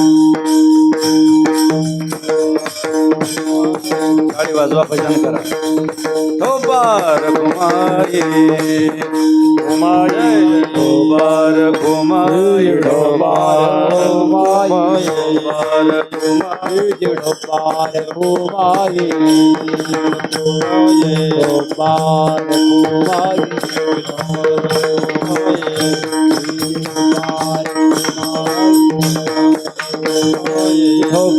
रखुमाई विठोबा रखुमाई विठोबा रखुमाई जय विठोबा रखुमाई जय विठोबा रखुमाई रखुमाई माझ्यासारख्या धष्टपुष्ट कीर्तनकारालाच बोलवत जा नाहीतर एखाद्याचा जीव जायचा हरानं आणि इकडे नवरात्रीच्या ऐवजी पुण्यस्मरण साजरं करावं लागायचं. असो, आपण श्रद्धेचा भाग आहे. प्रत्येकाला प्रतिनिधित्व मिळालं पाहिजे. जी जी मंडळी सेवा करतात त्यांना प्रतिनिधित्व मिळावं ही खरी भूमिका आहे. आपल्या माळवड गावला शारदीय नवरात्रीच्या निमित्तानं सुंदर आणि देखणा असा अखंड हरिनाम सप्ताह सुरू आहे आणि हे 50वे वर्ष आपण साजरं करत आहोत. सुवर्ण महोत्सवी वर्ष साजरं करत असताना या सुवर्ण महोत्सवाला शोभेल अशाच पद्धतीचा एकंदरीत सगळं वातावरण आहे. आपण केलेलं स्वागत असो, जगदंबेचं त्या ठिकाणी पूजन आणि ते मंदिर सजवलेलं असो, हा मंडप सजवलेला असो आणि आपण सर्वजण मोठ्या श्रद्धेनं या कार्यक्रमामध्ये सम्मिलित झालेली असो, या सगळ्याच गोष्टी आपल्याला दिव्यतेची अनुभूती करून देत आहेत. आणि अशा पद्धतीची दिव्यता ही आज निर्माण झाली असं समजू नका, कारण हे गेल्या 49 वर्षांची ती सेवा आहे आणि त्याचं हे फलित आहे ही आपण गोष्ट लक्षात घेतली पाहिजे. कारण येथ सेवा हाची दारवंठा, इथे भगवंतापर्यंत जायचं असेल तर सेवेचं उंबरठा जो आहे तो ओलांडून आपल्याला पुढे जावं लागतं. त्यामुळे आपण सर्वजण मोठ्या श्रद्धेने या ठिकाणी हा कार्यक्रम करत आहात. या कार्यक्रमाच्यासाठी म्हणून हरिभक्तिपरायण शुभम महाराज कांडेकर यांनी मला या कार्यक्रमासाठी आयोजकांच्या वतीनं संपर्क केला आणि त्या निमित्तानं माझं या ठिकाणी येणं झालं. परिसरातली बरीचशी मंडळी, मी या परिसरामध्ये बऱ्यापैकी आलेलो आहे आणि अनेक ठिकाणी माझी कीर्तनाची सेवासुद्धा झालेली आहे. त्यामुळे आमचे श्रीकांतजी खेंगट असतील, नंतर आमचे प्रमोदजी पोपळघट असतील, नंतर आमच्या भावाचे चैतन्यभुवांचे मित्र आमचे बबनजी असतील, ही सगळी अजून बरीचशी मंडळी. काही जणांना मी चेहऱ्याने ओळखत असेल कदाचित, पण वारंवारता जिथे संपर्क येतो त्या ठिकाणी आपल्याला काही बोलता येतं.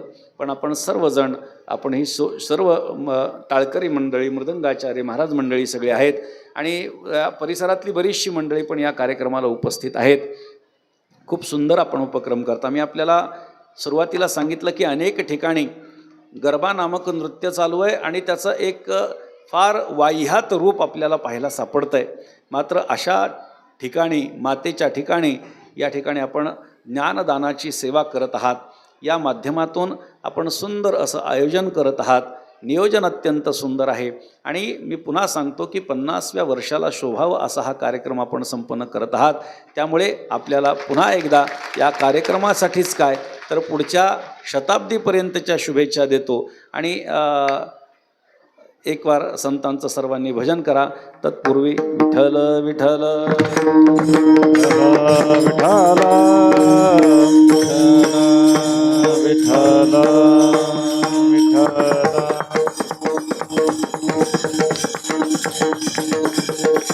विठाला विठाला विठाला विठाला विठाला विठाला विठाला विठाला विठाला विठाला विठाला विठाला विठाला विठाला विठाला विठाला.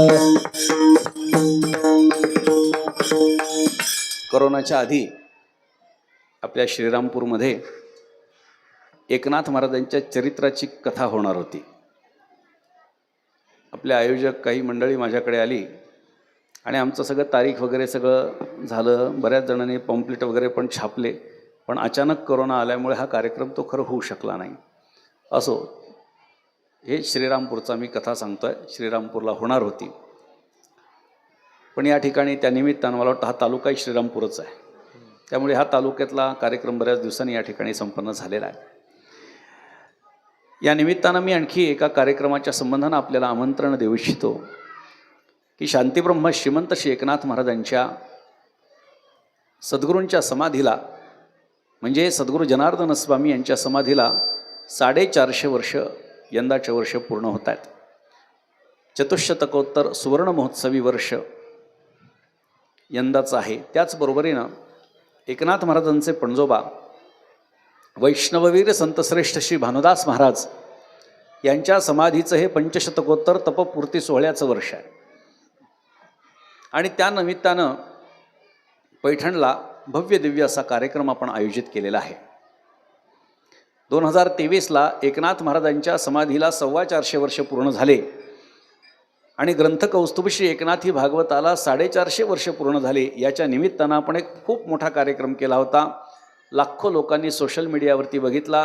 साधारणत एकनाथी भागवताच्या पारायणाला 2000च्या वर मंडळी उपस्थित होती आणि त्याच्यामध्ये काही गोष्टी नाविन्यानं घडल्या, नव्या घडल्या. ज्या ग्रंथाला वाचायला 54 तास लागतात सामान्य वाचकाला, त्या ग्रंथाच्या वाचनाचा कालखंड हा 91 सेकंदावर येऊन विश्व रेकॉर्डसुद्धा त्या कार्यक्रमामध्ये केला होता. एक अभिनव उपक्रम आपण केला होता आणि महाराष्ट्रामध्ये खूप त्याची चर्चा झाली. एकनाथ महाराजांच्या ग्रंथाची हत्तीवरून मिरवणूक निघाली. खूप दिव्य असा तो कार्यक्रम होता. सरसंघचालक मोहनजी भागवत त्या कार्यक्रमाला आले होते. अनेक केंद्रीय मंत्री असतील, महाराष्ट्रातले मंत्री असतील, ते आले होते. आणि सर्वात महत्त्वाचं म्हणजे पुरी पीठाधीश्वर स्वामी निश्चलानंद सरस्वती शंकराचार्य स्वामी महाराजही त्या कार्यक्रमाला आले होते. हजारो लोकांनी प्रत्यक्ष या कार्यक्रमाचा लाभ घेतला होता. तसाच एक कार्यक्रम आता यंदाच्या वर्षी दिनांक 9 ते 16 डिसेंबर 2025 या कालखंडामध्ये संपन्न होणार आहे. एकनाथ महाराजांचं चरित्र जे ओविबद्ध केलं आहे केशवस्वामींनी, त्याचं पारायण पैठण क्षेत्रामध्ये होणार आहे. त्यामुळे त्या पारायणाला आपण सर्वांनी उपस्थित राहावं. त्याचबरोबरीनं एकनाथ महाराज हे महाविष्णूचे अवतार आहेत, त्यामुळे 27 कुंडी महाविष्णू याग हा देखील आपण आयोजित केलेला आहे. त्याचाही आपण सर्वांनी लाभ घ्यावा. त्याचबरोबरीनं अनेक कीर्तनकार, प्रवचनकार, महाराष्ट्रातली नामवंत त्या कार्यक्रमाला उपस्थिती लावणार आहेत. अनेक महाराज मंडळी, अधिकार संपन्न व्यक्तिमत्व त्या कार्यक्रमाला उपस्थित राहणार आहे. विविध क्षेत्रातली महनीय मंडळी उपस्थित राहणार आहेत. आणि हा कार्यक्रम सर्वात महत्त्वाचं म्हणजे श्री क्षेत्र पैठणला होणार आहे, जिथे एकनाथ महाराजांची समाधी आहे, जिथे प्रत्यक्ष भगवान श्रीकृष्ण हा एकनाथ महाराजांच्याकडे 36 वर्ष राबला. त्या परिसरामध्ये पुण्यसलीला गोदावरी मातेच्या तीरावरती आणि महाकुंभाच्या पर्वावरती आणि मासोत्तम मासे मार्गशीर्ष मास असणाऱ्या या मार्गशीर्ष महिन्यामध्ये हा कार्यक्रम संपन्न होतो आहे. त्यामुळे पुण्याची शिदोरी जमा करण्याच्यासाठी म्हणून आपण त्या कार्यक्रमाला जरूर उपस्थित राहा. पारायणाला नोंदणी करणारी जी मंडळी आहेत त्यांच्या निवासाची आणि भोजनाची व्यवस्था करण्यात आलेली आहे.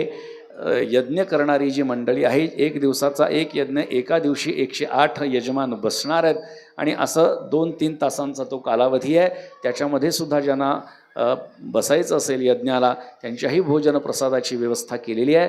त्यामुळे अशा पद्धतीचे कार्यक्रम हे वारंवार होत नसतात आणि त्यामुळे हा दरवर्षी होणारा कार्यक्रम नाही.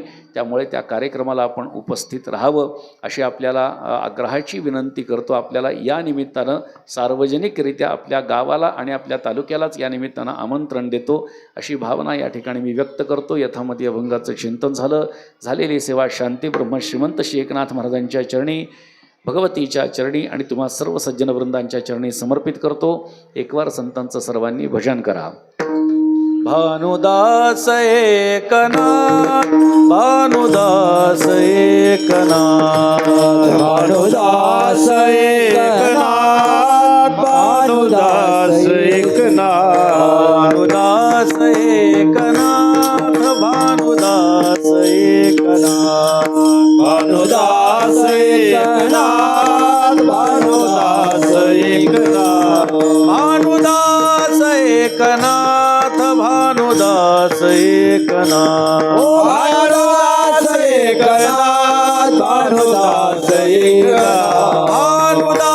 एकनाथ, भानुदास एकनाथ, भानुदास एकनाथ, भानुदास एकनाथ, भानुदास एकनाथ, भानुदास एकनाथ, भानुदास एकनाथ, भानुदास एकनाथ, भानुदास भानुदास एकनाथ, एकनाथ, भानुदास एकनाथ, भानुदास एकनाथ, भानुदास एकनाथ, भानुदास एकनाथ, भानुदास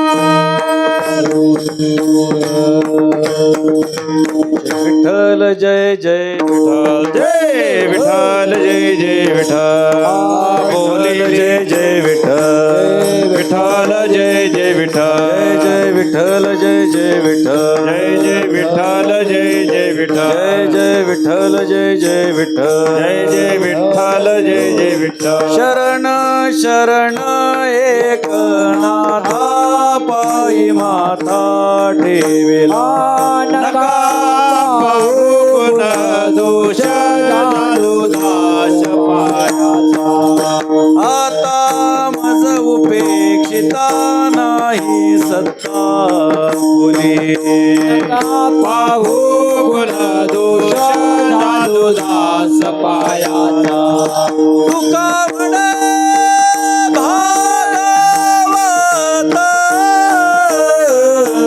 गेले शुद्ध सगळा, नका पाहू गुण दोष, झाले दास पायाचा. भानुदास एकनाथ, भानुदास एकनाथ, भानुदास एकनाथ, भानुदास एकनाथ, भानुदास एकनाथ, एकनाथ एकनाथ एकनाथ एकनाथ, कुंडलिक वरदारी विठ्ठल श्री ज्ञानदेव तुकाराम, शांती ब्रह्म एकनाथ महाराज की जय. सर्वांना विनंती आहे की फक्त 2 मिनिट या ठिकाणी महाराजांची मी माहिती सांगणार आहे. आपल्याला ज्यांचा आज दर्शनाचा योग प्राप्त झाला, महिलांना विनंती आहे 2 मिनिट थांबा. 2 तास कीर्तनाला थांबले, आता 2 मिनिटं थांबा. ज्या वैष्णवीर भानदास महाराज जे आहेत, ज्यांच्यामुळं आपल्याला पंढरपूरचा पांडुरंगाचं दर्शन होतं, असे जे भानुदास महाराज होते त्यांचे पंतू म्हणजे एकनाथ महाराज